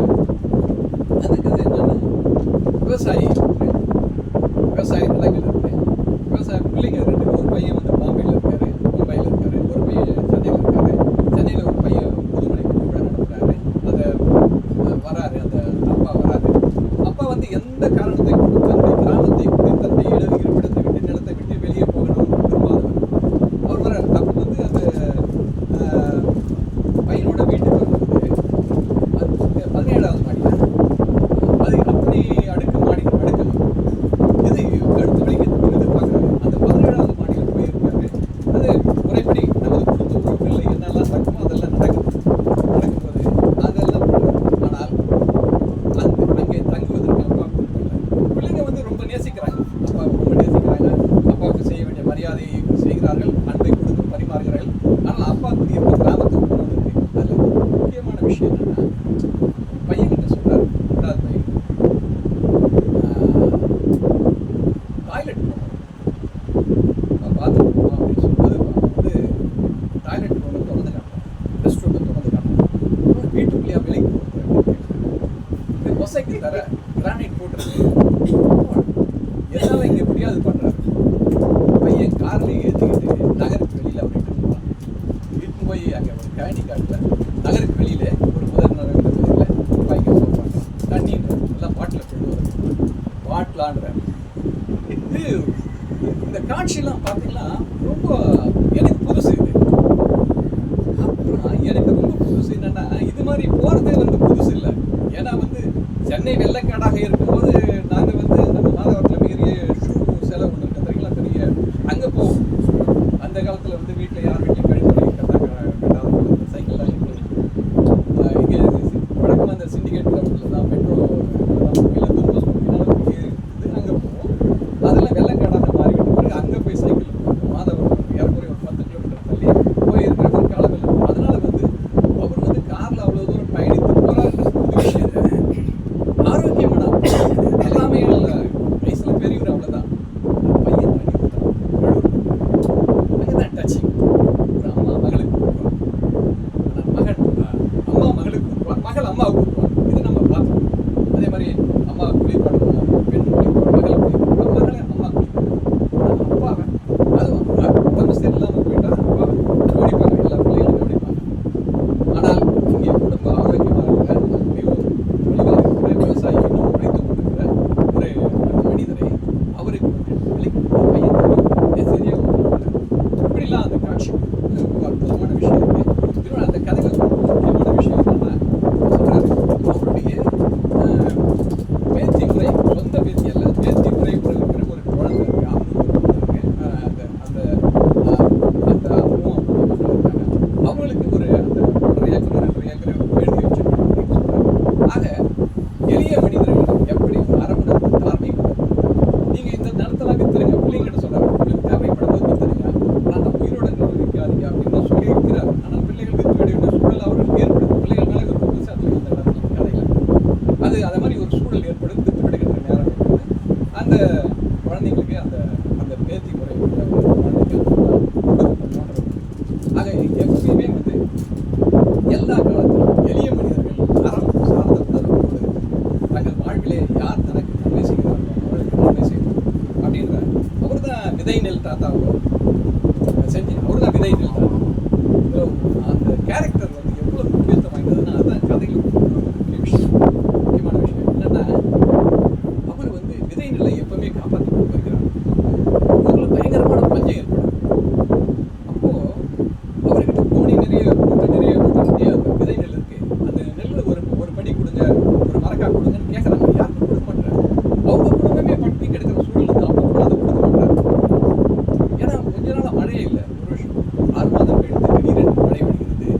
மழை வரும்போது அவருடைய சேமிப்பில் இருந்த அந்த விதை நெல்ல ஊரில் இருக்கிற மக்களுக்கெல்லாம் இலவசமாக அப்படி ஒரு அற்புதமான ஒரு கதாபாத்திரம் இந்த படைத்திருக்காரு. ஒரு அங்கீகாரம் அப்படின்னு ஒரு கதை. ஒரு பெண் அவ வந்து சொந்த முறப்பிள்ளையை தான் கட்டிக்கிறான், முறப்பையில தான் கட்டிக்கிறான். ஆனால் குடும்பம், ஏன்னா குடும்ப அரசியல் காரணமாக அந்த பேசாம கட்டிக்கிறான். ஆனால் குடும்பம் புறக்கணித்து புருஷனும் ஏதோ ஒரு காரணத்தில் அது கதையில் சொல்லப்படவே இல்லை, அவன் ஓடிடுறான் குழந்தை பிறகு. அப்போ இவள் எந்த குடும்பத்தில் வாழ்க்கை அந்த குடும்பத்திலே என்ன பேசுறாங்க, பையன் அந்த பெண்ணோட பையன் பேர் வந்து பழனி. அந்த பையன் பேரில் ஒரு சின்ன ஹோட்டல் நடத்துகிறான், நடைபாதை ஹோட்டல் நடத்தி அப்படிதான் அவர் எவ்வளவோ கஷ்டப்பட்டு அந்த குழந்தைய வளர்க்குறான். அந்த பழனி வந்து எவனுக்கு பிறந்தானோ தெரியல அப்படின்னு சொந்த தன்னுடைய கணவன் வீட்டை சேர்ந்த உறவுகளை பேசுது. இதில் ஒரு உண்மையை இது பண்ணுறாங்க. பெரும்பாலும் வந்து இதை மாதிரி ஏசுகின்ற பத்திரமாக பேசுகின்ற ஒரு முறை வந்து எப்படி சொந்தங்களுக்குள்ளே இருக்கிறது அப்படின்ற ஒரு உளவியல் அடுத்து ஊராக்காளி கதை. ஊராக்காளி வந்து இந்த காளின்ற வார்த்தை, ஊராக்காளி அது வந்து ஒரு மாடு. ஊராக்காளி வந்து அந்த ஊரில் இருக்கிற ஒரு மாடு. இந்த காளின்ற வார்த்தை வந்து ஒரு எதிர்வினை சொல்ற நெகட்டிவ் வார்த்தை தான். ஏன்னா அது இன்னொரு கதையில சில்லா கோயில்கள் அந்த கதையில வந்து அந்த விஷம் உள்ள பாம்பு வந்து விஷக்காளின்ற ஒரு வார்த்தை பயன்படுத்திருக்காங்க. ஆக மனிதர்களை கொள்கின்ற அல்லது மனிதர்களை அச்சுறுத்துகின்ற அல்லது உடமைகளுக்கு நாசம் செய்கின்ற ஒரு விஷயங்களை காளின்ற அடை சொல்றது. இப்போ எப்படி நம்ம இங்கே வந்து சென்னையிலே வந்து கோரிக்கைன்னு சொல்றாங்க, அப்படின்னு சொல்றாங்க. அது வந்து கிராமப்புறங்களில் காளி என்று சொல்லக்கூடிய ஒரு வழக்கு இருக்கு. இந்த ஊராக்காளி கதை அந்த காளை மாடு ரொம்ப சேதத்தை விளைக்குது. எங்க சட்டி பானியை உடைச்சிட்டு எங்கேயாவது வந்து நாசம் பண்ணிட்டு தோட்டத்தை நாசம் பண்ணிட்டு எதனா வச்சுக்க அழிச்சிட்டு இப்படி ரொம்ப தொண்டு பண்ணிட்டே இருக்கு. அதுக்கு எப்படியாவது ஒரு நூக்கணாங்க ஏற்பட்டு விட வேண்டும் என்று சில இளைஞர்கள் முயற்சி செய்கிறாங்க. அதை ஒரு பெரியவர் தடுத்து கொண்டு இருக்கிறார் என்பதாக அந்த கதையோட முடிவு தான் கடைசியில் அந்த கதை அந்த மாடு என்ன வந்து இந்த கடைசி காட்சி தான் இது ஒரு சொல்ல மிக ஒரு மரங்கமும் ஒரு செய்தியை சொல்லுது. மிக சிறந்த போராளிகள் என்று அறியப்பட்டவர்கள் எப்படி விலை கூடி ஆயிட்டாங்க அப்படின்ற செய்தியை சொல்லுது. அல்லது மிகப்பெரிய ரவுடிகள் என்று அறியப்பட்டவர்கள் கடைசி காலத்தில் எப்படி பணிந்து போய் அடங்கி போயிட்டாங்க அல்லது செத்து போயிட்டாங்க. ஒன்று செத்து போவான், ரவுடிகள் ஒன்று செத்து போவான், போட்டி குழுக்களால் கொலை செய்யப்படுவான், அல்லது அவன் வந்து அஞ்சு நடிகை ஒடுங்கி வாழக்கூடிய ஒரு சூழலுக்கு வருவான் அப்படின்ற மாதிரி. இந்த மாடு வந்து எப்படி ஒரு மிகப்பெரிய வீரனாக இருந்த இந்த மாடு வந்து இது பண்ணிட்டு அப்படின்ற மாதிரி இந்த கதை இருக்கு. இது இந்த முன்னேறின்ற முதல் கதையும் சொத்து கூட பூமி என்கின்ற இரண்டாவது கதை ஏறக்குறைய ஒரே மாதிரியான விவசாயம் சார்ந்த கதையாக இருக்குது. அப்புறம் சுருக்கமாகவே முடிச்சிடுறேன், நான் விரிவாக அதை எழுதுறேன் அந்த புத்தகத்தை. இந்த சில்லா கோள்கள் அப்படின்ற ஒரு கதை வந்து என்னன்னா பாம்பு பிடிக்கிற இருளர் அந்த சில்லா கோள்கள் கதையில வந்து ஒரு அந்த ஊர்ல இருக்கிற நாட்டாமை வீட்டில் பாம்பு வாங்கி இவர் செஞ்சி தமிழனுக்கு ஒரு வருத்தம் கூட உண்டு. அவருடைய கதையிலிருந்து சில விஷயங்கள் வந்து இப்போ ஜெய்மி படத்துல வந்திருக்கு அப்படின்றதாக ஒரு வருத்தம் இருக்கு கதையில. அது பாம்பு பிடிக்கிற காட்சி அவ்வளோ தத்ரூபமா இது பண்ணியிருக்கு. எப்படி அவங்க ப்ராசஸிங் எப்படி இருக்கும் அப்படின்றது ரொம்ப டீட்டெயிலாக அது அந்த தொழில்நுட்பத்தையில் விளாபரியாக இருக்காரு. அந்த கதை முடியும் போது சில்லாக்குள் அங்கே சாத்தி வைக்கப்பட்டிருந்தது அப்படிங்கிற முடியும். அது ஒரு செங்கோல், ராஜாவுக்கு ஒரு செங்கோல் மாதிரி அவனுக்கு ஒரு செங்கோல். அந்த கதையில் ஒரு ரொம்ப முக்கியமான விஷயம் என்னன்னா, அந்த நாட்டாமை வீட்டில் வந்து சொல்கிறாங்க பாம்பு பிடிக்கிற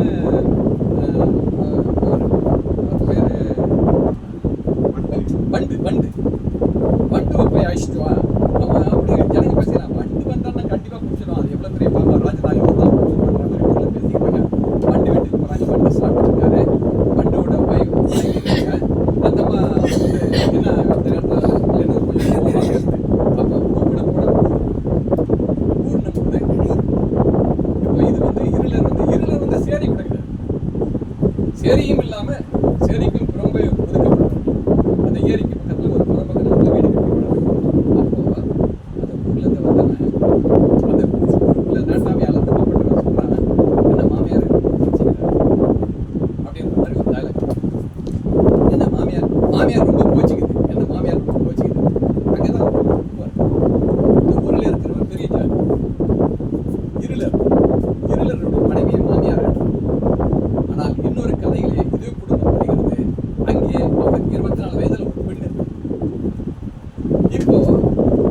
கதையை படித்து இவன் ஒரு விளிம்பு நிலையில் வாழ்கின்ற ஒரு சமூகத்தின் பெண்ணை பார்த்து மாமியாரை என்று சொல்கிறான் என்றால், இந்த மனிதன் ஒரு ஜாதி ஜாதி பேதமற்ற ஒரு அற்புதமாக நெருங்கி பழகக்கூடிய உணர்வுள்ளவன் என்று சொல்லி நாம் ஏமாந்து விடுவோம்.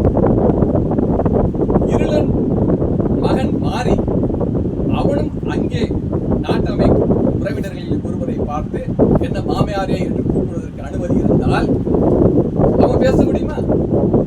ஒரு வயசுக்கு வந்த ஒரு பொண்ணை வச்சிருக்கிற ஒரு அம்மாவை பார்த்து மாமியாரேன்னு கூப்பிடுவான்.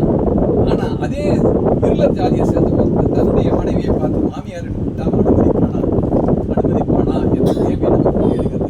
அப்படி அனுமதித்தால் அந்த இரண்டு ஜாதிகளும் சகஜமாக பழகின்றன என்கின்ற புரிதலை நமக்கு பார்த்து. அடுத்து இன்னொரு விஷயம், இந்த சில்லாக்குழல் கதையில பார்த்தீங்கன்னா இன்னொரு கதை ஒண்டி தச்ச ஒத்த கதை.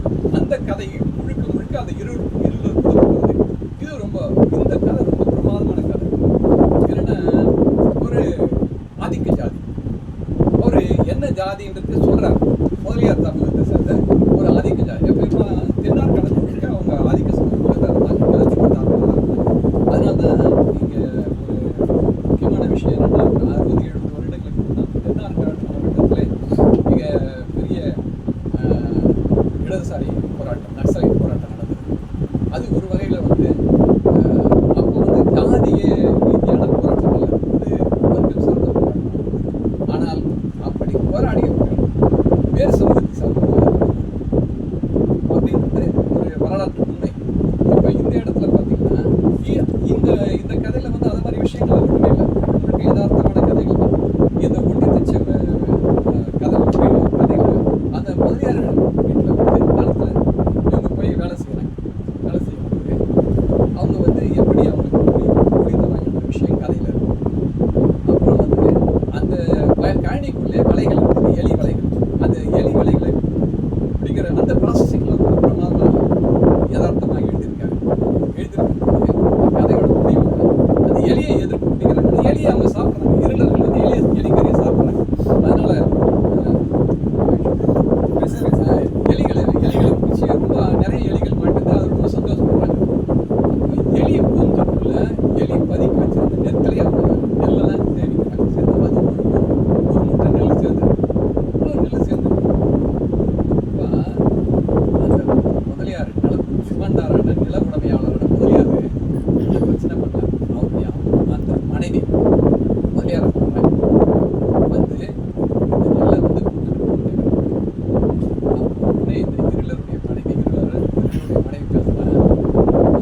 இருளர் பேசுறாரு. ஏமா நான் கஷ்டப்பட்டு தான் வாங்கிட்டேன், நீங்க இவ்வளோதான் கொடுத்தீங்க, கடைசியில் கொடுக்க வேண்டியதை விட குறைவாக தான் கொடுத்தாங்க. நான் பொந்துலேருந்து எடுத்தேன், இதை நீ கேட்குறீங்க.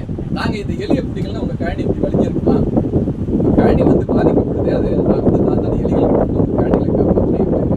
பொந்துலேருந்து சேகரித்த இந்த நெல்லை நான் எடுத்து நீங்கள் ஆட்சி மனைவி சொல்லுங்க அதான் முதலியார் அம்மா கேட்கும்போது இருளர் அம்மா சொல்லுது, முடியா புருஷன்கிட்ட சொல்லுது, புத்திரியா அழிஞ்சு போயிட மாட்டான். ஆக இந்த கதையை இப்படி வாசிக்கலாம்.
ஏகாதசி அன்னைக்கு 75 நினைக்கிறேன். வைகுண்ட ஏகாதசி அன்னைக்கு இறந்துட்டாரு. நான் எனக்கு ரொம்ப ஃபீல் பண்ணிகிட்டே போனேன் சைக்கிளில். முதல்ல வந்து இந்த பத்திரகாளி பக்கத்தில் ஒரு தெருவில் வந்து ஒரு சாமியார் இருந்தார். அங்கே ஒரு கணவரான் கோயில் ஒன்று இருந்தது. அங்கே ஒரு சாமியார் இருந்தார். அந்த சாமியார் பார்க்க எனக்கு என்னென்னா ஃபீல் பண்ணேன். 1ஆம் தேதி ஒரு 17 வயது 1ஆம் தேதி அதுவும் போயிட்டு வருஷம் முதல் நாளில் ஒரு துக்க செய்தியை சொல்கிறேன். அவங்க எப்படி ஃபீல் பண்ணுவாங்க போய் சொன்னால் அவர் குதிக்கிறார் அந்த சாமியார். என்னன்னா வைகுண்ட ஏகாதசி அது செலிப்ரேஷன். இப்போ இந்த இந்த சாமியார்களுக்கெல்லாம் செய்தி சொல்லி இவங்க வந்துட்டாங்க. வந்த பிறகு அவங்க என்ன பண்ணிட்டாங்கன்னா இந்த ஐயங்காரங்களாம் சேர்ந்து எங்கள் அப்பா கிட்ட எங்கள் பெரியப்பா குழந்தை கிடையாது. அவங்க எங்கள் பெரியப்பா வந்து எங்கள் அப்பாவோட பாதுகாப்பாக தான் இருந்தாங்க. அப்போ இவங்க சொல்கிறாங்க சாப்பிட நாங்கள் தான் எடுப்போம், நீங்கள் செலவுலாம் நீங்கள் கொடுத்துருன்னு சொல்லிட்டு ஒரு பெரிய ஒரு கல்யாண செலவு வச்சாங்க. அப்பா செலவு பண்ணார். உங்கள் வேலை என்னன்னா பணம் கொடுக்க வேண்டிய வேலை. கொல்லி போகிறதுக்கு ஒரு பிரம்மச்சாரி பிள்ளை கொடுத்தாங்க. அப்போ கொல்லி போகிறதுக்கு என்னதான் தேர்ந்தெடுத்து இதில் ரொம்ப விசேஷம் என்னன்னா 70 வயசு ஆனாலும் எல்லாமே வந்து 60 வயசு 70 வயசு 80 வயசு ஆகும். அந்த ஏகாரங்களாம் அவங்களாம் என் காலில் வருவாங்க. அவங்களுக்கு என்னன்னா போட்டுட்டு எனக்கு நாமெல்லாம் போட்டு உடம்பு முழுக்க நாமம் அந்த மாதிரி அந்த நாமெல்லாம் போட்டுட்டு உடனே கொல்லி போடுறதுனால அவங்களுக்கு அந்த அதெல்லாம் சொன்னால் ரொம்ப கால ஒரு ராமானுஜ தாசர் சொல்லிட்டு அடியன் ராமானுஜர் அவங்களுடைய போட்டு அடியன் ராமானுஜர் காலில் நான் காலில் விழுந்தது ஒருத்தர் என் காலில் முடிவு பண்ணிட்டு இருக்காங்க. இப்போ இந்த கதையில் எனக்கு ஒரு சந்தேகம் செஞ்சுருந்த என்னன்னா அந்த இதில் வந்து பறை மேலே படிக்கிறத பற்றி காட்சிப்படுத்திருக்காங்க. அதே மாதிரி வைணவ பெரியவர்கள் வந்து பறை மேலே வைக்க மாட்டாங்க. இங்கே சென்னை பகுதியில் எங்கே வைப்பாங்களான்னு. ஏன்னா வந்து அந்த பெரும்பாலும் வந்து இங்கேயே வந்து கொஞ்சம் வளர்ந்துட்டாங்க பறை மேலே வைக்க மாட்டாங்க. சங்கு சங்கு ஏன்னா எதுக்குன்னா பறை மேலே வச்சாக்கா சாவு குத்தாடுவோம். அது சாவு குத்தாடுறது நம்ம கௌரவத்துக்கு இருக்குன்னு சொல்லி நினைக்கிறோம். ஆனால் பறை மேலே வைக்க மாட்டாங்க. சங்கு அதுதான் வைப்பாங்க. இப்போ அந்த சாமியாருக்கு அப்போ வந்து நாங்கள் அதுதான் வைப்போம். ஆனால் இவர் வந்து ஒரு முத்திரை குத்தப்பட்ட ஒரு வைணவ பெரியார் இருந்தாரு. அவருக்கு வந்து அந்த பறை மேலே வச்சிருக்காரு. அது என்ன அது அப்படின்றத அது என்னன்னு தெரியல எனக்கு. அது ஒரு கேள்வி அப்படி அப்புறம் இன்னொரு ஒரு வெத்தலை பாட்டு ஒரு கொடுமையான வெயில் நேரம். அந்த வெயில் நேரத்தில் பஸ்ஸில் ஏறினாரு கதை சொல்லி அங்கே ஒரு அந்த வெயில் காரணமாக ஏற்கனவே மக்களுடைய அந்த கசகசப்பு எதிர்ப்பு அதெல்லாம் இருக்குது. அப்புறம் பக்கத்தில் ஒரு லெமன் ஜூஸ் போட்டு போய் பாட்டிக்கு 70 வயசு கிழவி அவங்களுக்கு தராரு. அந்த பாட்டி நான் சொல்லுவேன் நல்ல வேலை இது கொடுத்த எனக்கு தார் வந்தது கொடுத்துட்டு அது காசு கொடுக்குறான். திருட்டு போயிலேருந்து 50 ரூபாய் எடுத்து ஒரு கதை சொல்லி 50 ரூபாய் எடுத்து அவர் சொல்ல இல்லை நான் வேண்டாம், ஏன்பா என்னால் ஒரு செலவு நீ கொடுப்பா வேண்டாம். இல்லை நான் கொடுத்துட்டேன் நான் கவலைப்படாத சொல்லி. அப்போது இந்த பாட்டி வந்து வீடியோ வச்சு ஆனால் வண்டியில் போகும்போது அது டிக்கெட் வாங்குறதுக்கு 50 ரூபாய் எடுக்குது. அந்த 50 ரூபாய் காற்று அடிச்சு எந்த முடியாது. அப்போ அந்த பாட்டிக்கு முடியாது. ஐயோ இப்போ வேறு காசில் டிக்கெட் வாங்கினா வேறு காசு இல்லை என்கிட்ட இருக்குது அந்த காசு தான் சொல்லுவேன். ஆக தன்னிடம் இருந்த அந்த ஒற்றை 50 ரூபாய் இருந்தால் கூட மற்றவரிடம் நாம் முகம் தெரியாத அந்நியன் ஒருவன் இலவசமாக கொடுத்தால் ஏற்கக்கூடாது என்ற ஒரு அற்புதமான நேர்மையான ஒரு அறவுணர்வு அந்த பாட்டிக்கு இருந்தது. அதை கதை ஒரு இன்னொரு ஸ்கூல் டீச்சர் வந்தபடி அந்த டீச்சர் வந்து குழந்தைய எப்படிலாம் அடிச்சு துன்புறுத்துறாங்க. அடிச்சு துன்புறுத்தலாம் சொல்ல அந்த குழந்தைக்கு வந்து வீங்கி போகுது, முதல்லாம் வீங்கி போகுது. அப்போ வந்து அந்த குழந்தையோட அம்மா போய் சண்டை போட்டாங்க அந்த டீச்சர் கிட்ட. அப்போ 2 பேருக்குமே கிளாஷ் ஆகுது. 2 பேரும் வாக்குவாதம் ஆகுது. டீச்சர் தரப்புல ஒன்றும் நியாயம் இல்லை. டீச்சர் வந்து ஒரு ஏதோ சில விஷயங்களை பேசுகிறாங்க. அன்றைக்கி சாயந்தரம் டீச்சர் வந்து பஸ் ஸ்டாண்டில் நிற்கிறாங்க. அந்த அடிப்பட்ட பெண் வந்து முருங்கைக்காய் வந்து கொடுக்குது அந்த டீச்சர். எந்த குடும்பம் சண்டை போட்டதோ அந்த குடும்பத்தில் பெண்கள் கொடுத்தாங்க. அந்த டீச்சர் வந்து அப்போ ஃபீல் பண்ணி அந்த குழந்தைக்கு முத்து கொடுக்குறாங்கன்ற மாதிரி கதை முடியுது. அப்புறம் இன்னொரு ஒரு கதை கைமாறுன்ற கதை. கைமாறுன்ற ஒரு கதையில் வந்து என்னோட கடை வாசலில் இருக்கிற ஒரு கிழவி ஒரு அந்த ஒரு பெரிய ஒரு மீனாட்சி கடை நினைக்கிறேன். மீனாட்சி கடை அந்த கடையில் வந்து அந்த ஆயா வந்து வெறிக்கிட்டு இருக்கும்போது அந்த ஆயா அந்த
கொடாக்குடின்னு ஒரு சிறு கோயில் இருக்கு. இப்போ தக்கா ஒன்று ஒரு சிறு அதை தாண்டி வந்து ஒரு கவிதை நூல்கள் 2 கவிதை நூல்கள் 2 ஐக்கு நூல்கள் சிறார் பாடல் அஞ்சாங்கல்னு சொல்லி சிறார் பாடல் அது இந்த ஆண்டு தான். அது இந்த ஆண்டுனா அது ஏறக்குறைய அந்த பாடல்களும் வந்து ஒரு 15-18 ஆண்டுகளுக்கு முன்பு எழுதப்பட்ட பாடல். அந்த பாடலை பாடிய குழந்தைகள் இன்றைக்கு வளர்ந்துட்டாங்க. ஆனால் இதுக்கப்புறமா அது காலம் தாழ்த்த முடியாதுன்றதுனால இங்கே இருக்கிற நண்பர்களுக்கு சொல்ற ஒரு செய்தி பழங்குடி இருளர் வாழ்வியலை முன்னிறுத்தி முத்தா பல்லா என்கிற ஒரு நாவலை வேரல் பதிப்பதற்கு வெளியிட்டிருக்கிறோம். இந்த ஊராகாழியில் இருக்கிற 3 கதைகள் அந்த இருளர் பத்தின கதைகள். அந்த அந்த இருளர் பத்தின ஒரே கதையை எழுதும்போது பக்கம் வந்து ஒரு 40 பக்கம் குறுநாவல் மாதிரி இருந்துச்சு. அதுக்கப்புறம் என்ன பண்ணேன்னா குறுநாவலாக இருந்தால் எப்படி பண்ண முடியாதுன்றதுனால அதை வந்து கட் பண்ணணும்னு சொல்லி தான் அதை வந்து 3 கதையாக மாற்றினேன். அதே ஒரே கதை தான், ஒரே கதையில் வர கேரக்டர் இந்த இதில் இருக்கிற கேரக்டராக தான் வரும், அதில் இருக்கிற கேரக்டராக தான் வரும். ஆனால் கதையை மட்டும் வெவ்வேறமாக மாற்றிப்போம். ஒன்று வந்து ஈசல் பிடிக்கிற கதையாக மாற்றுவோம், ஒன்று வந்து நெல்லரியில் வர பிரச்சனையாக மாற்றுவோம், இன்னொன்று வந்து பாம்பு பிடிக்கிற கதையாக மாற்றுவோம் சொல்லி அந்த 3 கதையை மாற்றுவோம். அது மாதிரி அது கைப்பி படத்தில் அது மாதிரி காட்சிகள் இதெல்லாம் அது எல்லாம் தேவை.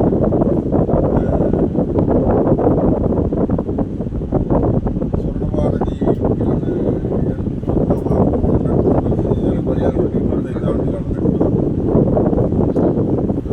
எஸ்ஆர்எம் இன்ஜினியரிங் காலேஜில் வந்து தமிழ் மன்றம், தமிழ் பேராயம்ன்றாங்க. அந்த தமிழ் மன்றம் வந்து கெமிஸ்ட்ரி டிபார்ட்மெண்ட்டில் காமராஜர்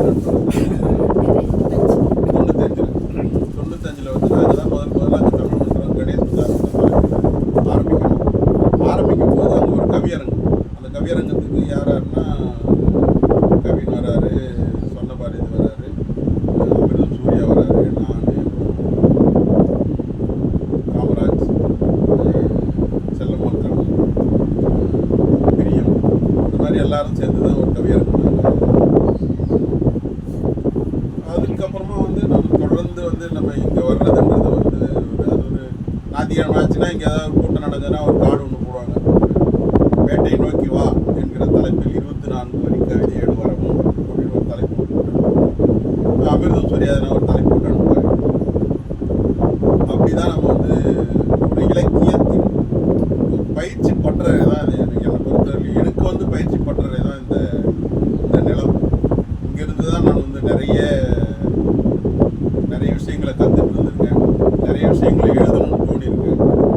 கவின் மாதிரியானவர்களும் அமிர்தம் சூர்யா மாதிரியானவர்களும் அன்றைக்கு வந்து எங்களுக்கு வந்து ஒரு பெரிய போட்டியாளர் இருப்பாங்க. ஏன்னா இந்த 2 பேர் மட்டும் ஒரு வித்தியாசமாக படிக்கிறாங்க. என்னடா வித்தியாசமாக படிக்கிறாங்க? அதே வேட்டை நோக்கி வாழ்ன்ற கவிதை தான் 24 வரி தான் எல்லாருக்கும் இருந்தால் கூட அந்த வேட்டை நோக்கி வான்னு சொல்கிறது வந்து அமிர்தம் சூர்யா சொல்கிறது வேறு மாதிரி இருக்குது, கவின் சொல்கிறது வேறு மாதிரி இருக்குது. என்னடா இது நாம் சொல்கிறது என்னமோ ஒரு மாதிரி இருக்குது அப்படின்ற ஏதோ ஒரு அந்த ஒரு வேற ஒரு அரசியல் வந்து தேடணும் அப்படின்ற மாதிரியான ஒரு புரிதலும். கவிதை வந்து இது மொத்தமே கவிதை கிடையாது, இன்னும் வெவ்வேறு இருக்குதுன்ற அந்த ஒரு புரிதலாம் இந்த நிலத்திலிருந்து தான் நான் பெற்றுக்கொண்டேன். அதுக்கு வந்து இங்கே இருக்கிற எல்லாருக்கும் நான் நன்றி சொல்கிறேன்.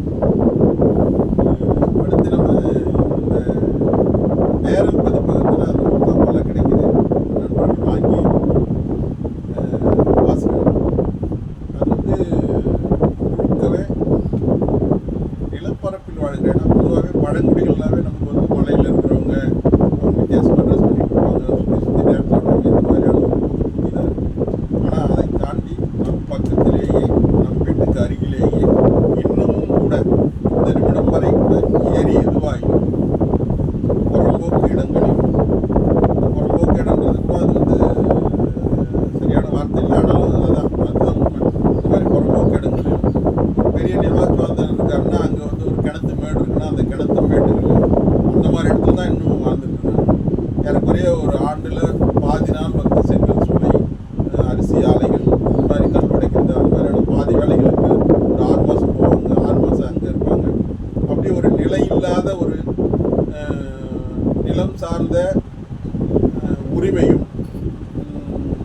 பொருளாதாரம் சார்ந்த பொதுமத்தியில் இருக்கிற ஒரு பற்று எதுவுமே இல்லாமல் இன்னமும் அவர்கள் பழங்குடிகளாகவே இன்று கிடைப்பது இன்றைக்கு வருமானம் என்ன கிடைச்சாலும் அதை மிக செலவு பண்ணிக்கணும், நாளைக்குன்ற ஒரு சேர்த்து வைக்கிற மனப்பினவே கிடையாது. அதே மாதிரி அவங்களுக்கு அந்த இருப்பிட சான்றிதழ்கள் வந்து ஒழுங்காக இல்லாததானே, இருப்பிடம் ஒழுங்காக இல்லாததால இருப்பிட சான்றிதழ் கிடைக்கல, இருப்பிட சான்றிதழ் கிடைக்காததால அவங்களுக்கு சாதி சர்டிஃபிகேட் கிடைக்கல. அரசு அதிகாரிகள் என்ன பண்ணுறாங்கன்னா அவங்க வந்து ரிட்டையர் ஆகி பென்ஷன் வாங்குற வரைக்கும் அவங்களுக்கு எந்த பிரச்சனையும் வந்துடும். அவங்க நோட் போடுறாங்க. என்னென்ன நோட் போடுறாங்கன்னா, உங்கள் வீட்டில் வந்து டிவி இருக்குது, உங்களை பார்த்தா இவ்வளோ மாதிரி இல்லை, உங்களுக்கான சப்போர்ட்டிங் டாக்குமெண்ட் எதுவுமே இல்லை, உங்கள் தாத்தா உங்கள் முப்பாட்டனை இல்லை உங்கள் அண்ணன் உங்கள் சொந்தக்காரங்க யாருமே சர்டிஃபிகேட் வச்சில்லை, அந்த மாதிரி ஏதாவது ஒரு சர்டிஃபிகேட் வச்சாங்கன்னா அந்த சர்டிஃபிகேட்டோட அடிப்படையில் நான் வந்து ஒன்று சர்டிஃபிகேட் பண்ணுவேன் அப்படின்னு சொல்லிட்டு இவங்க வந்து ஒரு மேம்போக்காக ஒரு நோட்டை போட்டு அந்த ஃபைலை க்ளோஸ் பண்ணிடுறாங்க.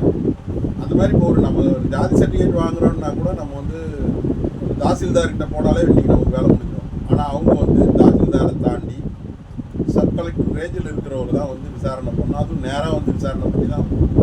அப்படின்னும் போது நாம் ஒரு சர்டிஃபிகேட் வாங்குறதுக்கே நமக்கே ஒரு 3 மாதம் ஆகுதுன்னா அவங்களோட ப்ராசஸ் வந்து இன்னும் வேறு 6 மாதம் ஆகும். அந்த 6 மாதத்தை இவங்க கண்டினியூவாக அதை வந்து ஃபாலோ பண்ணுவாங்கன்னு பார்த்தா இல்லை. அப்படி ஃபாலோ பண்ணி கடைசியில் கொண்டு போய் எடுத்து போய் நிறுத்தினா கூட அவங்க வீட்டை பார்த்துட்டு இந்த மாதிரியான சின்ன சின்ன சிறித்தனமான காரணங்களை சொல்லி அவங்க வந்து இன்னும் பழங்குடிகளாகவே முன்னேற விடாமல் அரசு சலுகைகள் கிடைத்தா கூட அதை வந்து அவங்க கையில் கிடைக்காத மாதிரி பண்ணுறாங்க. இன்றைக்கி அரசு நிதி ஒதுக்குதுன்னா அதில் வந்து ஏறக்குறைய 60 விழுக்காடு முதல் 70 விழுக்காடு வந்து செலவே பண்ணணும்னு சொல்லி அந்த ஃபண்டு திரும்ப அந்த ஃபண்டு யாருதுன்னா பழங்குடிகள் நலத்துறை இருளர்களுக்கான ஃபண்டு. இதையெல்லாம் நாம் பெண்களுக்கு சொல்ல வேணும். சொல்லணுன்றது வந்து அவங்களுக்கான ஒரு விடுதலையை முன்மொழியணும். அதை பற்றி யாருக்கும் பேசவே இல்லை. ஒரு சிலர் பேசியிருக்காங்க, எழுதியிருக்காங்க. இந்த நாவல்